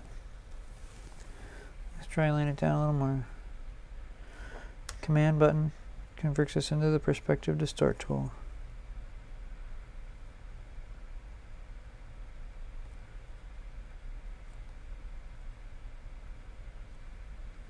Laying it down. That might be too much. Too much. Let's see, it's on its own layer. So let's see. I'm thinking that's not too much. I'm thinking that looks good. Let's Command D. There we go. Alright. We just twisted that ear back, laid it down. That's what we needed to do.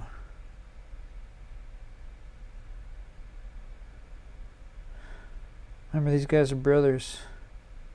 So I'm going to have kind of similar skin tones and kind of similar anatomy or physique, facial structure, etc. But they can have some variance too, that's fine. B for brush. I'm going to pick up brush like this.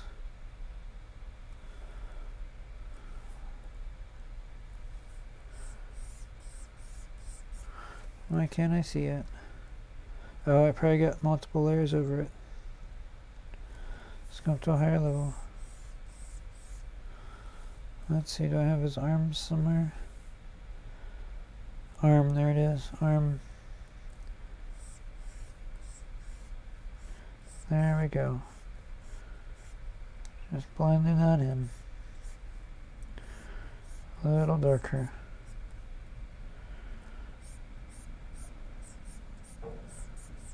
A little darker.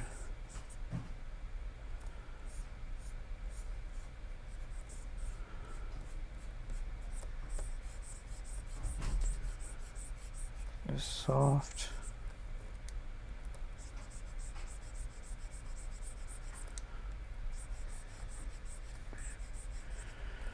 Creamy painterly tones.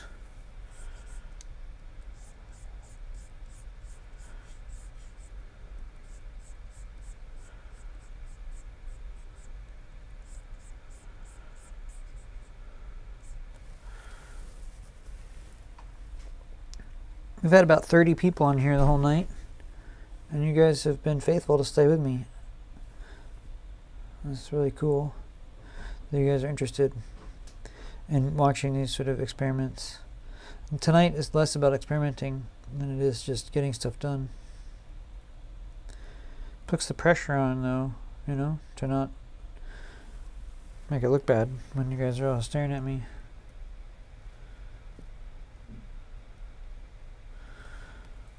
Where did we put the ground shading? We've got lots of layers here that I don't know what to do.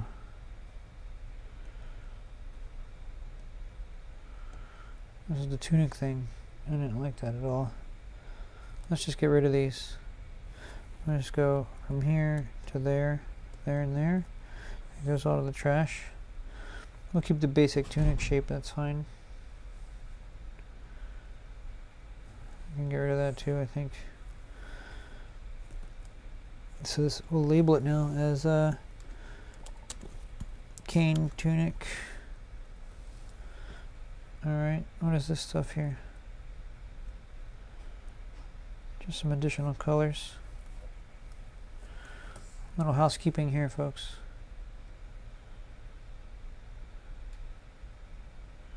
Yeah, let's just get rid of both of those while I clog up our life. Okay, trash. Anything else that's not labeled?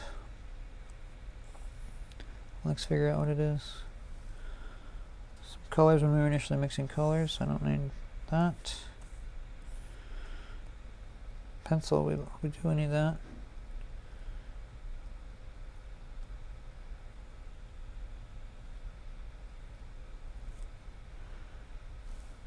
I don't know what that is. Let's see. Oh, okay, it's the shadow. Torso, it says shading, but it's really, so this is part of Able.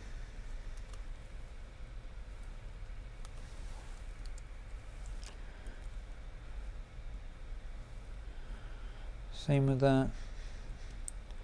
This is Able. This is Able. Here's our wireframe. We're done with that now, I think. Didn't put as much highlights on there as I thought. I think we might come back and put more in. It is a soft, you know, sunset kind of image, so don't need that anymore. All of this stuff can be grouped.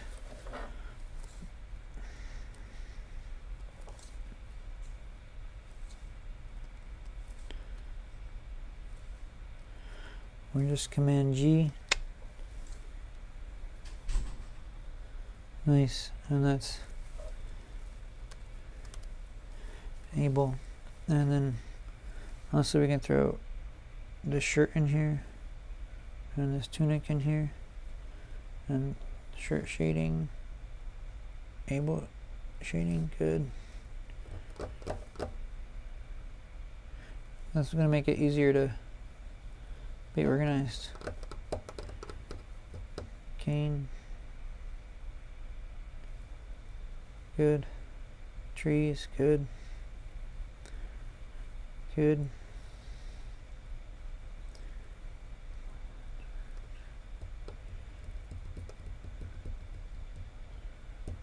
Good. All right. Well, folks, it's all over but the crying. We are, I think, ready to revisit Cain. So, there was some good things about Cain, but there was a lot of not good things about Cain. And we spent a lot of time trying to figure him out, but in the end, he just didn't look that great. So I'm going to duplicate this layer, turn one of these off, and call it pencil keep. Okay, so this is maybe some pencil that we would want to leave behind.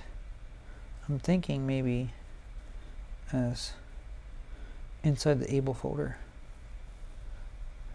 So inside the Able folder, let's see what we want to keep of anything. So I'm just going to select all of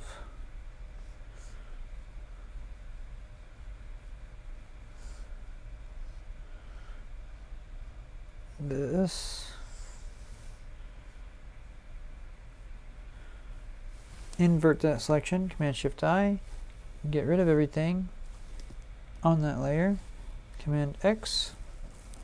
Okay, then we can go in with an eraser and see what we want to keep and what we don't want to keep. So I kind of like some of this grass business.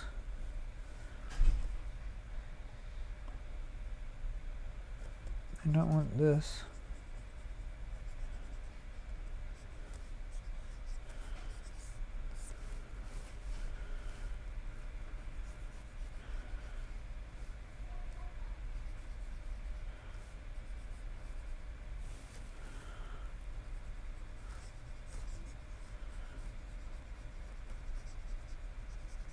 I don't want anything that's harsh or hard.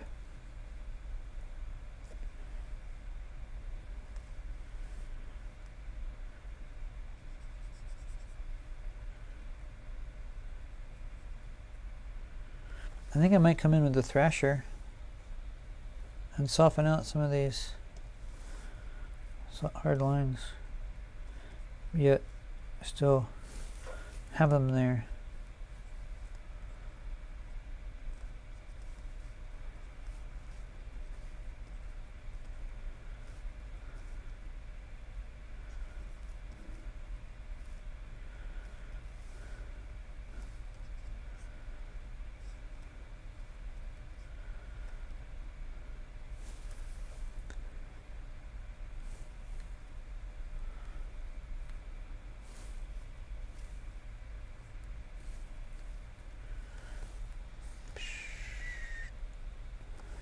Thrash.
Ah, man. I like that. Let's see what it looks like at 100%. So we're not fooling ourselves. When you look at stuff tiny, it's not the same as when at full scale.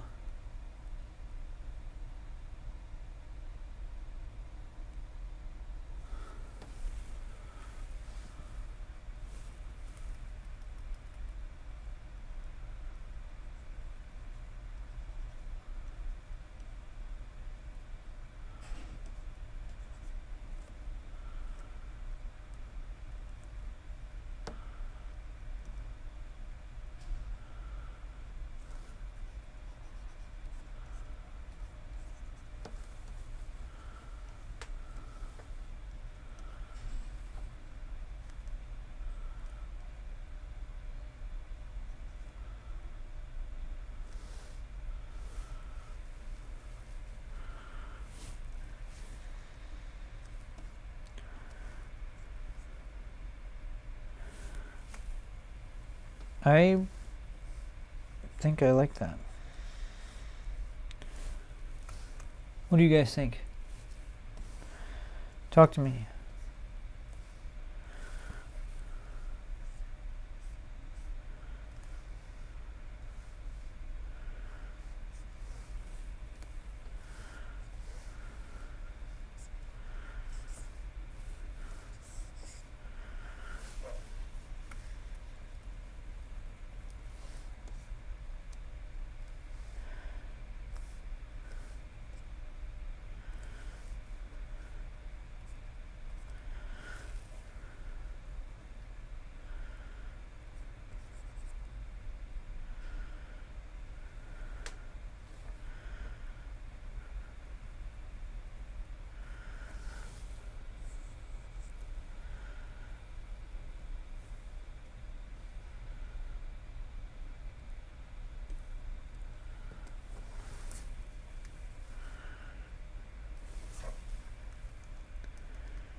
Battery is low, huh?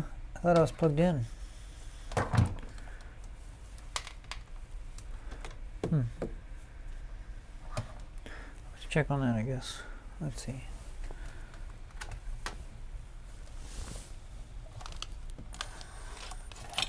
I have it all tucked in here nice and neat so it can be plugged in. Apparently that plug spot is not working. There we go. Of course, I don't know what I just unplugged now instead. Oh, I unplugged it. It's charging now.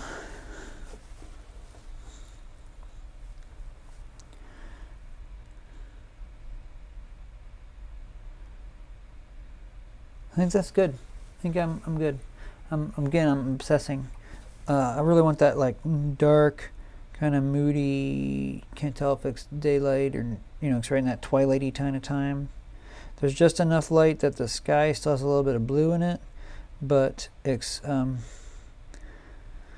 not light enough. Come on, go flat. Not light enough that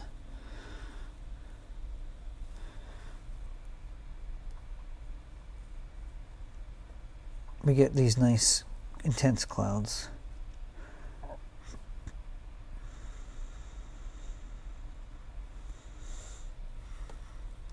think I'm gonna have to sit on a little to see how I feel about it.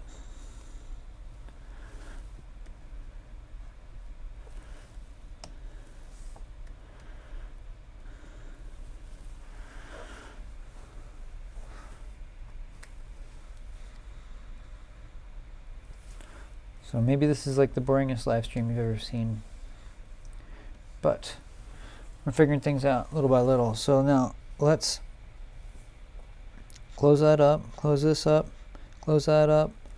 We can always add in more as time permits. Let's go ahead and work on Cain. So we already worked on him significantly, but when we did, we didn't have all the oil brushes under our belt. So I'm going to go ahead and duplicate this, like we did a second ago. Just finger command for that would be Command J. I'm going to hide this one. And then on the copy, let's call it Cain pencil. And we'll just select him. That way we don't have all the darkness from the rest of the picture. So we'll go to lasso, select just him carefully.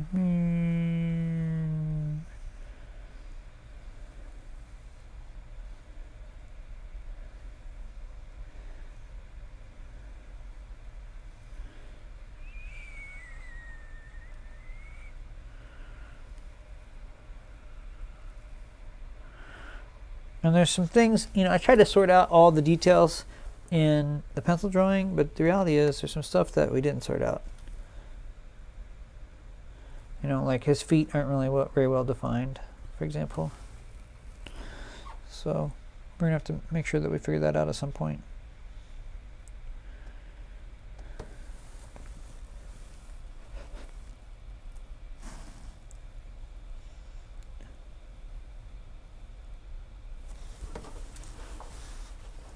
This is it. This is the home stretch.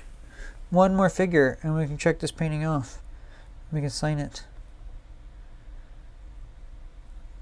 I feel like my remote has stopped working for some reason. There it goes.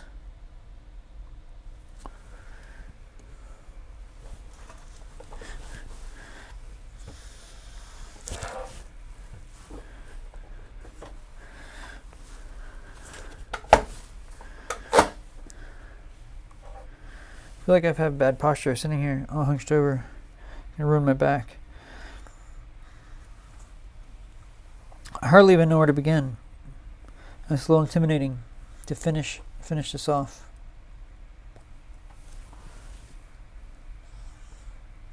I want to begin with his face, but I think I'm going to ease in to this with not doing his face.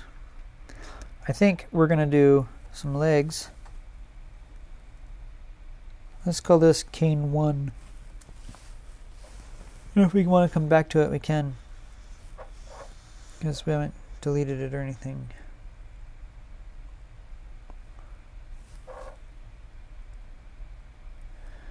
We can turn it all back on. There was a lot of good detail here. So let's do these legs. New brush. Let's put that in a group. And we'll call it legs. And the new group, kegs. We'll call the new group Cain 2. Oops.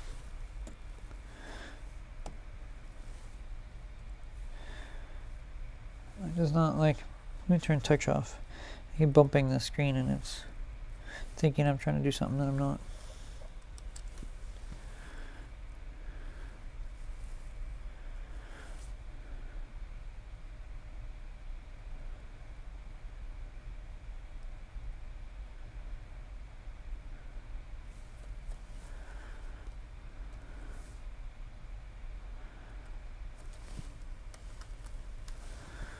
Alright. I kind of want to go dark with these, I think.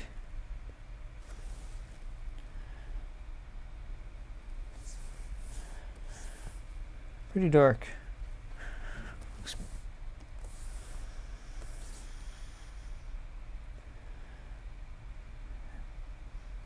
Remember, normally I want to pick my median color to start with. So if my median color is super dark, then that means it's going to be really dark. Let's not use this brush. Let's use Back to Bristly Bob, maybe? Cake brush. Cake brush is nice.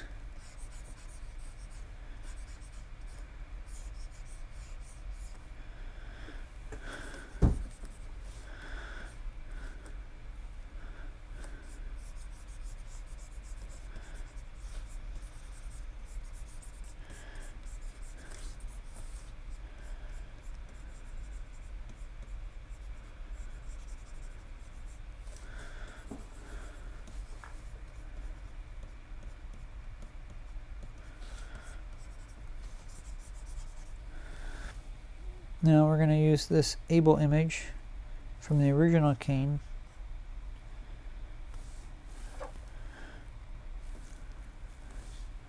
Let's make a selection for these legs.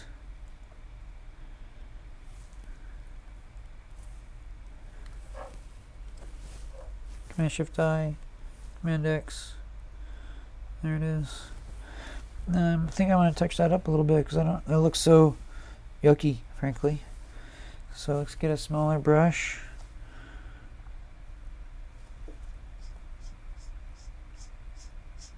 Just clean up these legs a little bit.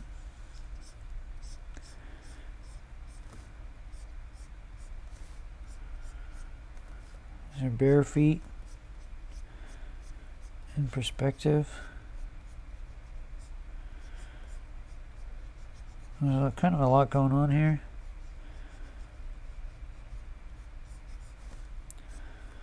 Hard to capture it all.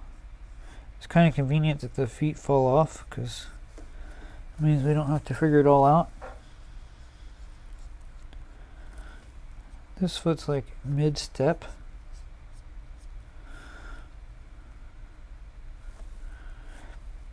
Realize we're still working at only 60% of the original size. Mind blowing, right? This is 100%. Okay. This allows us to really see what's happening. I don't know what's going on here. Let me turn up this percentage a little bit. See if we can see. We really can't. It's just not. The anatomy there is just not clear in the drawing. I mean, I'm the one who did the drawing, but it's not clear. So I'm guessing that there's like a kneecap here. This is going to come up and have a big fat thigh right there. So I think that this is actually not quite right in here. I think that I want it to be more like this.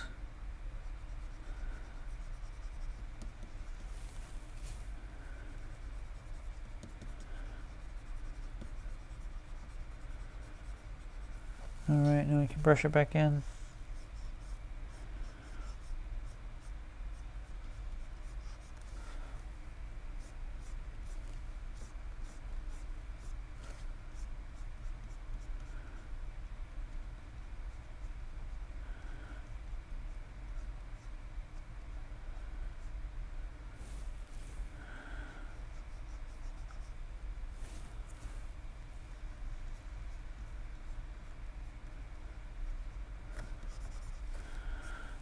Like that. And then, I don't know what's going on back here either. Let's see. Let's erase this business. I don't think we need that either. So now let's brush it back in.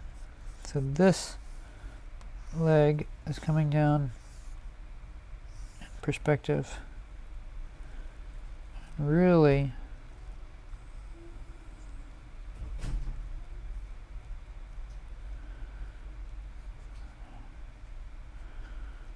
I'm thinking would be a little fatter here. I mean, there's got to be some depth to that leg, and then this leg is coming up fat, hitting a kneecap.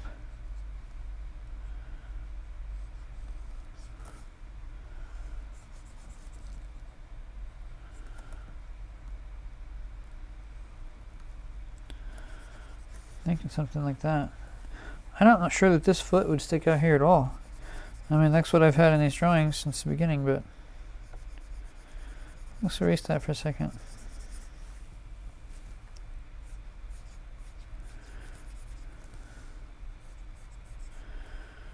I'm thinking that this foot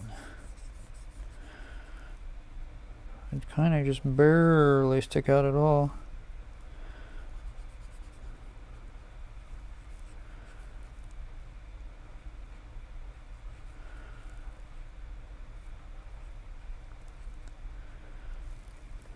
Maybe something like that.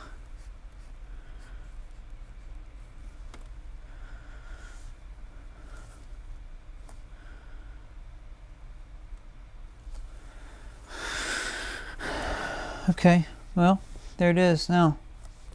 Let's add some highlights and some shadows and be done. I want to use a big brush.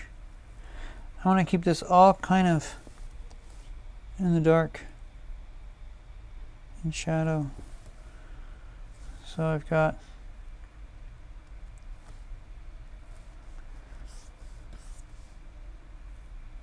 oops. Let's make sure we're on the right layer. Yep. That's the right layer, but I don't like that brush. Let's do Bristly Bob again.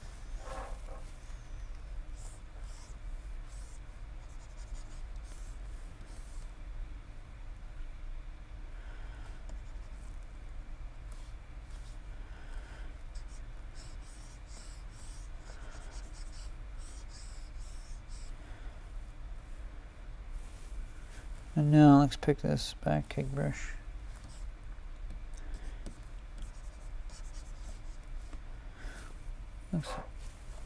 We're at 100%, but let's get out so we can see a perspective a little better.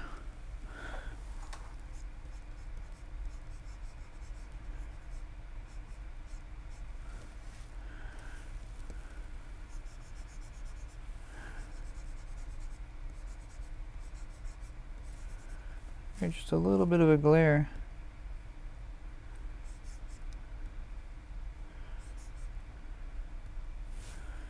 It's kind of hard to see.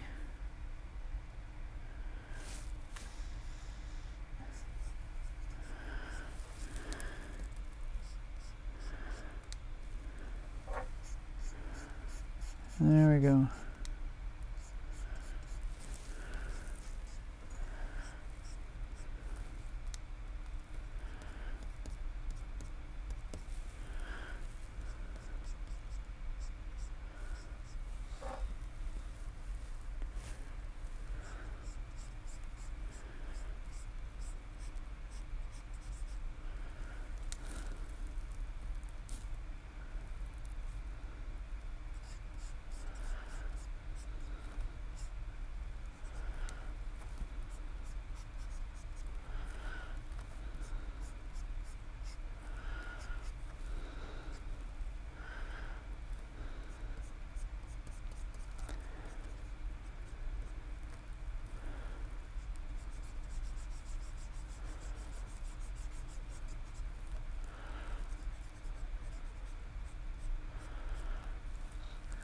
Now, let's add a highlight layer. That is so dark. Let's zoom in on it and so we can see what on earth we got.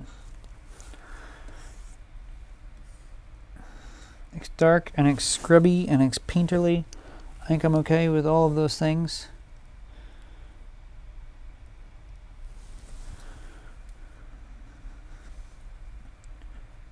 Let's come in with, yeah. Let's bring this, let's grab this layer, this color on this layer. There we go.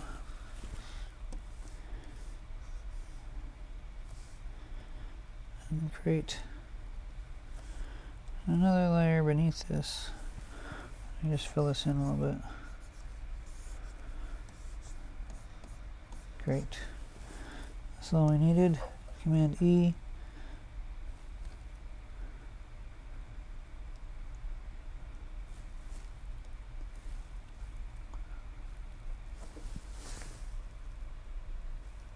Oops. That's definitely not what I meant to do.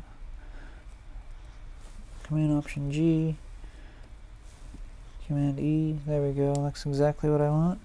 Command Option G again. Now let's add a highlight layer. Okay. And on this highlight layer, let's just, I don't know, go crazy. Add a little highlight of something intense.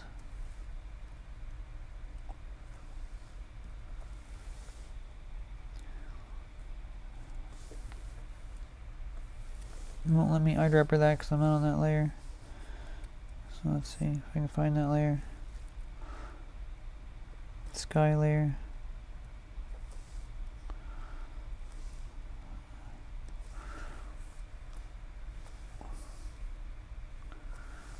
It's locked. There we go. We can relock it.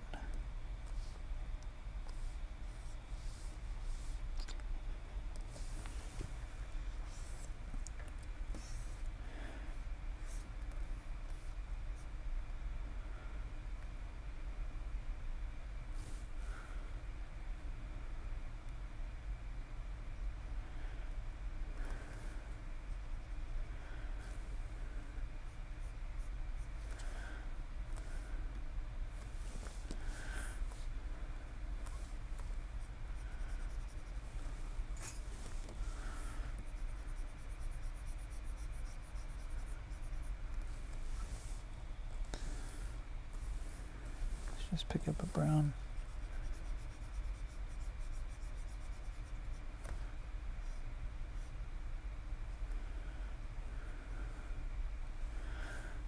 Erase. Select.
It's interesting how it picks up only the color from the layer that it's on, which isn't necessarily what I want to do, but it's interesting how it does that.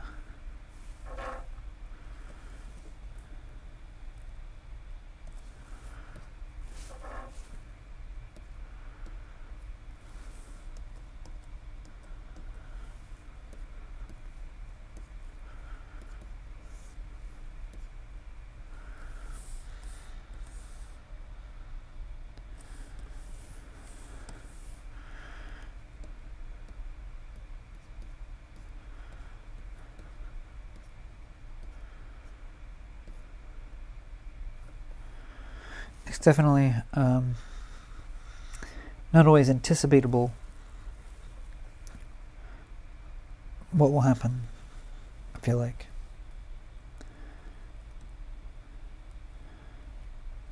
Which is part of why we're experimenting to try to figure it out. I definitely feel like my back is getting messed up from sitting here.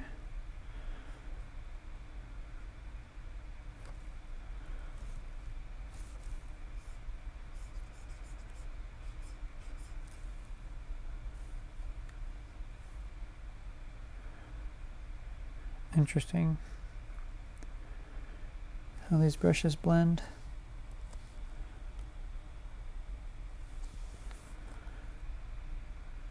I'm going to pick up a color like this.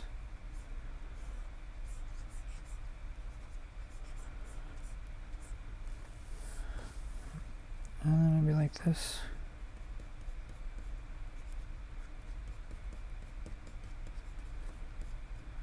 And then maybe like this.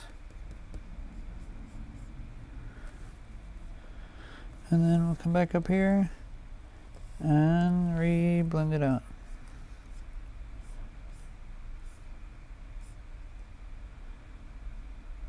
Yep, it's going to be real sharp at first, and then get soft as it gets away from his foot. Then we can add some shadow the same way with the brush tool to the front of his foot. Maybe not as much, maybe much later.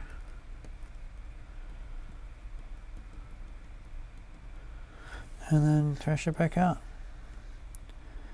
And this could be theoretically a hard shadow, but I don't really want it to be. I want it to be kind of a soft shadow. Go back to brush.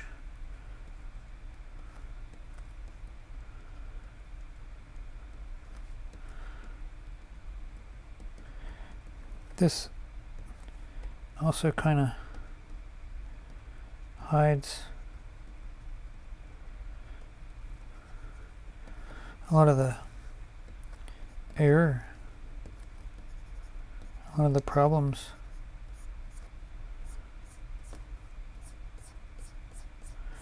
With the anatomy down here. So that's convenient for us. Which kind of knew was going to be the case.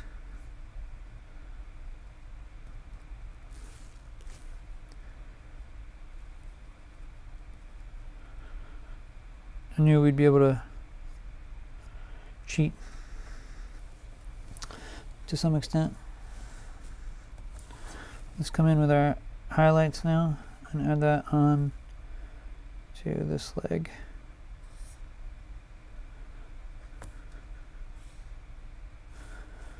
And we're going to have to lasso a selection for part of it.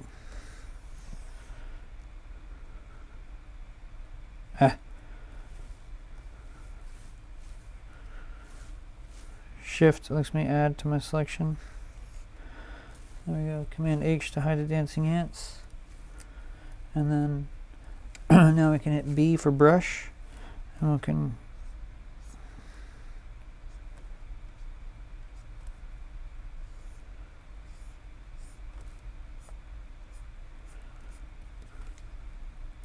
really really bright here on part of this.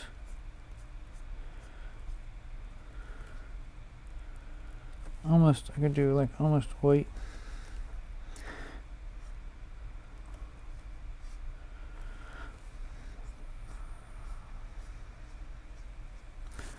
And I'm kind of content with, let's go bristle blender.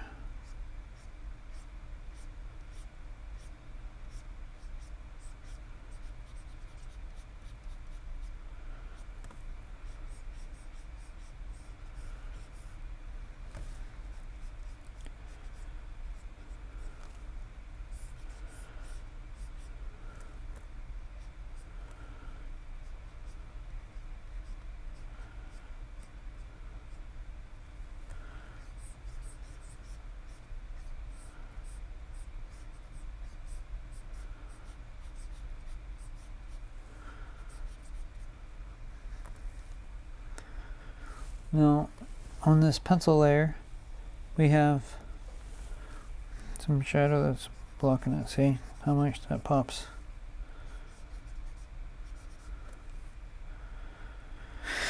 And that means that down here on this shadow layer, we can add some more shadow. We can get away with it. And it's going to actually help. Then go back up to the thrasher.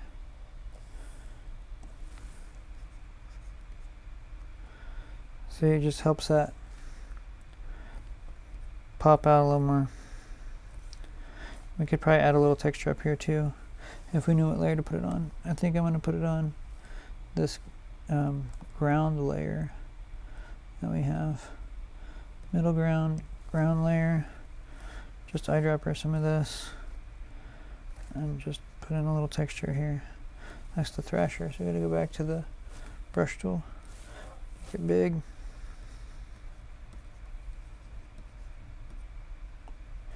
There we go. And now I can go back to this.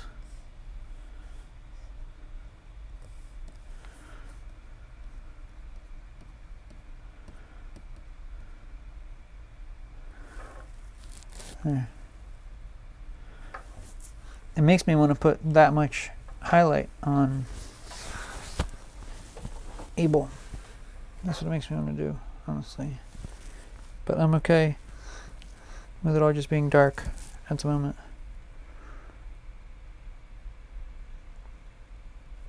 And Cain being kind of dark too. I'm okay with all of those scenarios.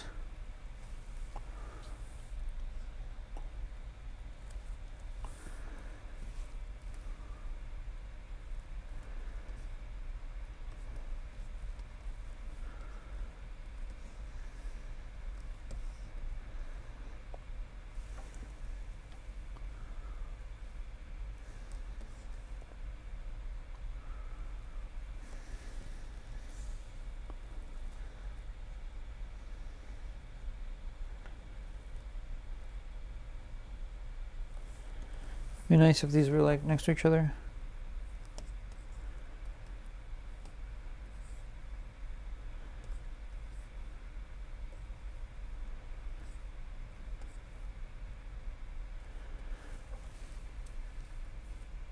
V, Command Shift plus.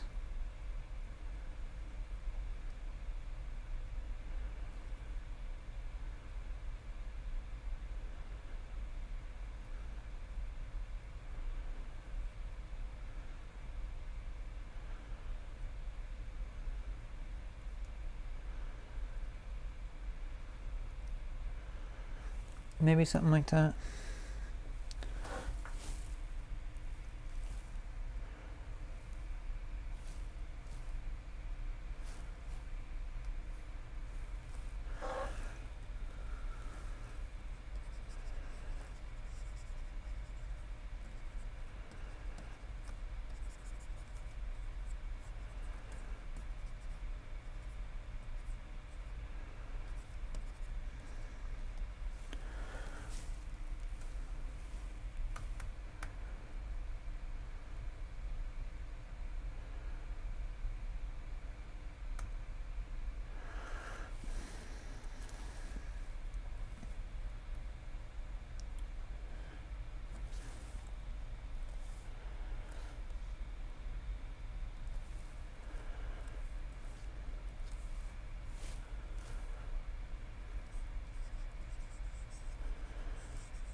I wanted to experiment with softening this up.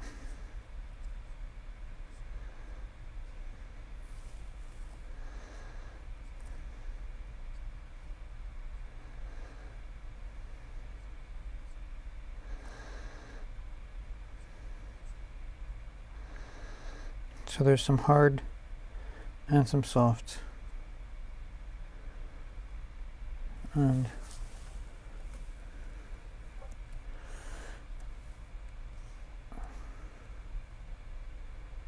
I think I like that.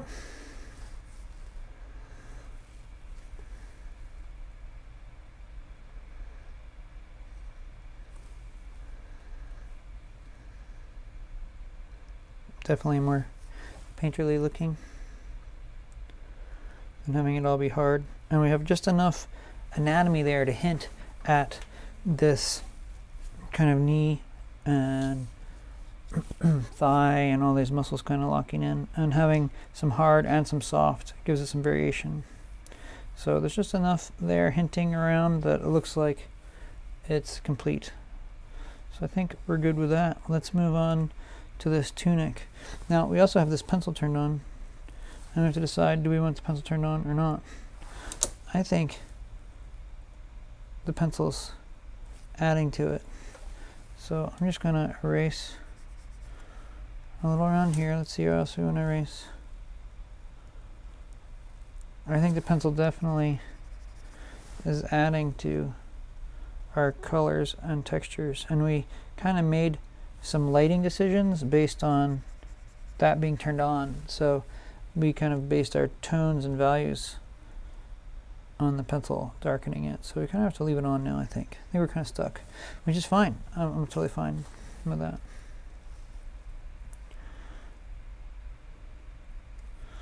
So still not sure what I want to do with Cain. I really like these bright orangey shadows. I think we want to bring that in to Abel's face, but let's get Cain's tunic done here. So here's this. Let's take out some of this glow.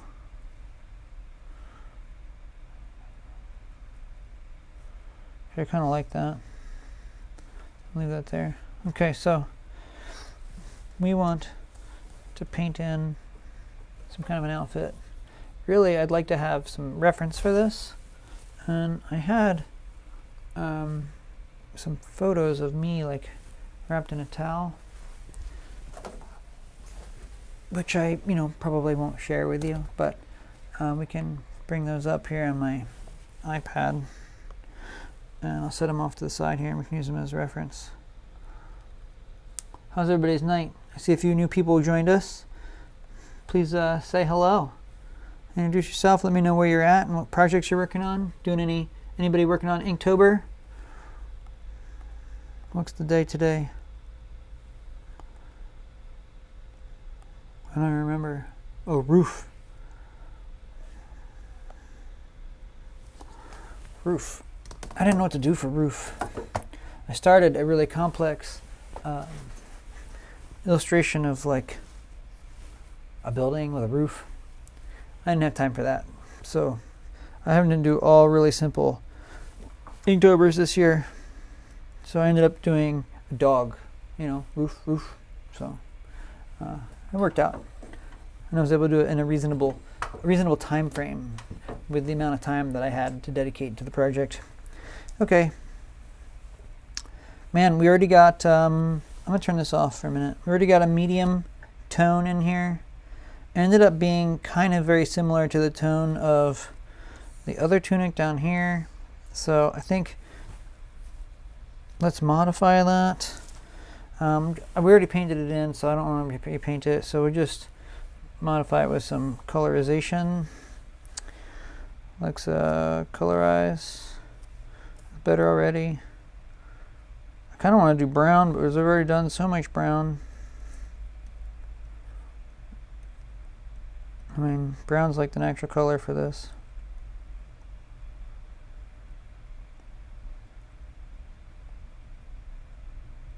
And I like blue, but we already did blue. 2 for the other one.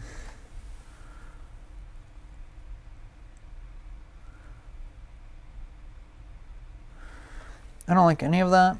There's not a good color harmony there. So in order to strike up a good color balance with everything else, let's just eyedropper some color out of our painting. So back into the brush, and we don't need to use an actual oil brush for this, so I'm just going to grab any old paintbrush here, and let's pick like a tan color, and we can just scrub this in on top of this layer by locking the transparency for the layer. So now I can't paint anywhere but there.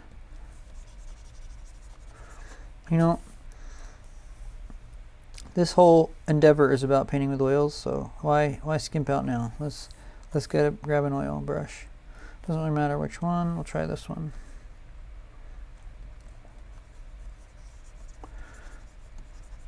Oh, this one's slow. Look how slow it is. Let's pick one that's a little faster.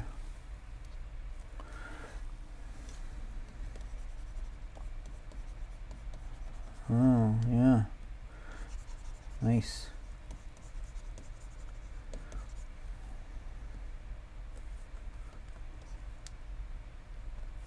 I'm going to go a little smaller and pick up some of this dark. So I can get some of that in my... There we go. Now remember, with these types of brushes that we're working with, these are actually mixer brushes. They're not normal paint brushes. So the mixer brushes are just going to continually mix as we lay the color down. And it's like painting wet paint on wet paint. And I'm not using the color swatches that are over here on the left. We're using this color swatch, which is, you know, multiple colors. Not really feeling this brush though. I just always end up going back to Bristly Bob. Bristly Bob's like my new favorite. Look how nice that is. You know, but one thing that makes it nice is that it's a little bit more predictable. And the reason it's a little bit more predictable is because it does not, it does blend on the canvas, but it does not use the multicolor swatch. So, and you also notice, because it doesn't use that, it applies a little faster, keeps up with me a little better. See how it's falling behind on this one that has all the mixer? Now granted, this is a really high resolution file, so like almost 18 by 24, we're at like 300 dpi. So, you know, I've got a new laptop-ish, you know, it's a year, maybe 2 years old, year and a half. But it's just that, see, this is going to come up with me just fine. It's just because of the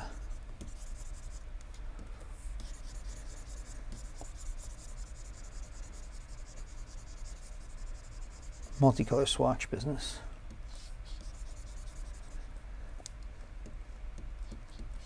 Yeah, this only does single colors. So this channel, if you guys are just joining, please say hello. We are just trying to figure out different oil brushes, work our way through, try different ones, figure out which ones have texture and which ones have work wet on wet. It's kind of how they work.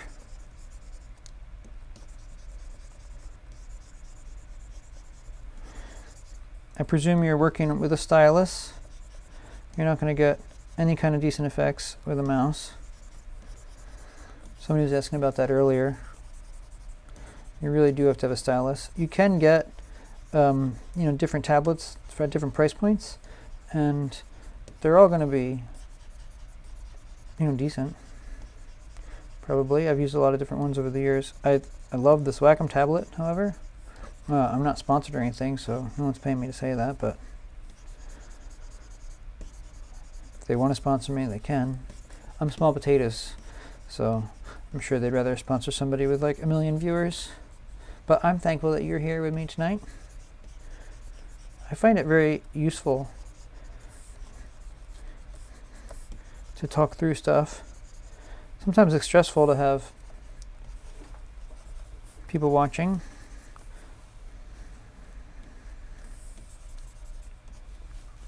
I'm gonna let it get caught up to me there. All right, so this is really our medium, okay? We're not even at 100%, and I'm almost the full size of a 4K monitor. Now, we want shadows, lots of shadows. I'm thinking we can turn this pencil thing on. This hip is forward, and this leg, he's wearing it very high on his waist, and this leg is coming down like this. So let's, the top of his hip is probably going to be about here. I don't know, his anatomy is not quite right, to be frank. But let's see what we can come up with. Lay in some shadow there. I mean, all of this is going to be in shadow, really.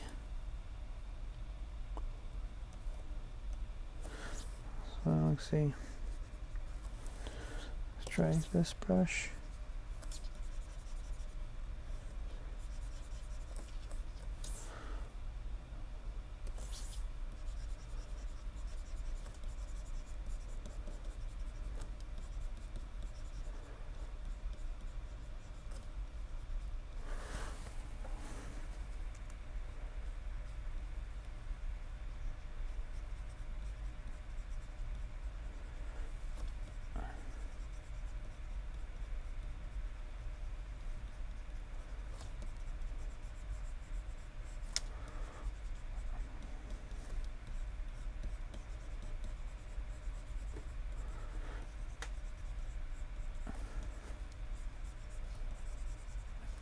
We should probably lay in our colors. Actually, we definitely should lay in our colors. So this was a big fail. Let me just see if we can get rid of this, because we need to lay in whatever stripes and stuff we're going to do before we put down colors. We need all of our solids in before we do any kind of rendering or shading. So let that be a reminder. This is how we've done the entire rest of the painting, so there's really no reason for me to not remember. When you're working with brush strokes, every single stroke is recorded as something that needs to be undone, so there's a lot of undos.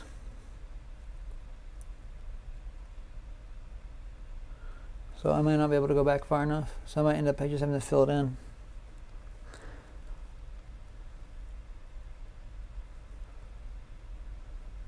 Probably what's going to happen is we'll get back far enough and then, nope, that's the end. That's the end. So let's just go ahead and command click on this.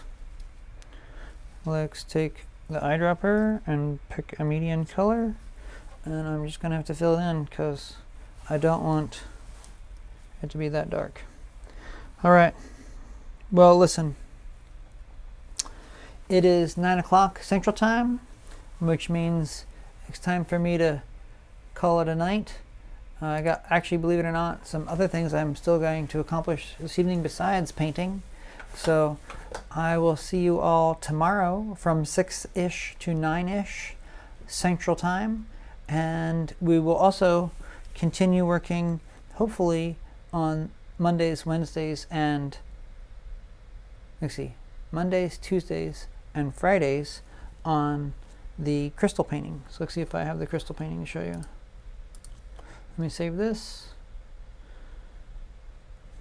30%, it's calculating away. There. All right, and then this painting we've been doing, let's see if you can see it. Blink. We've been working on this about 30 minutes a day, just a little bit. It's one of the Inktober prompts, the first one, crystal.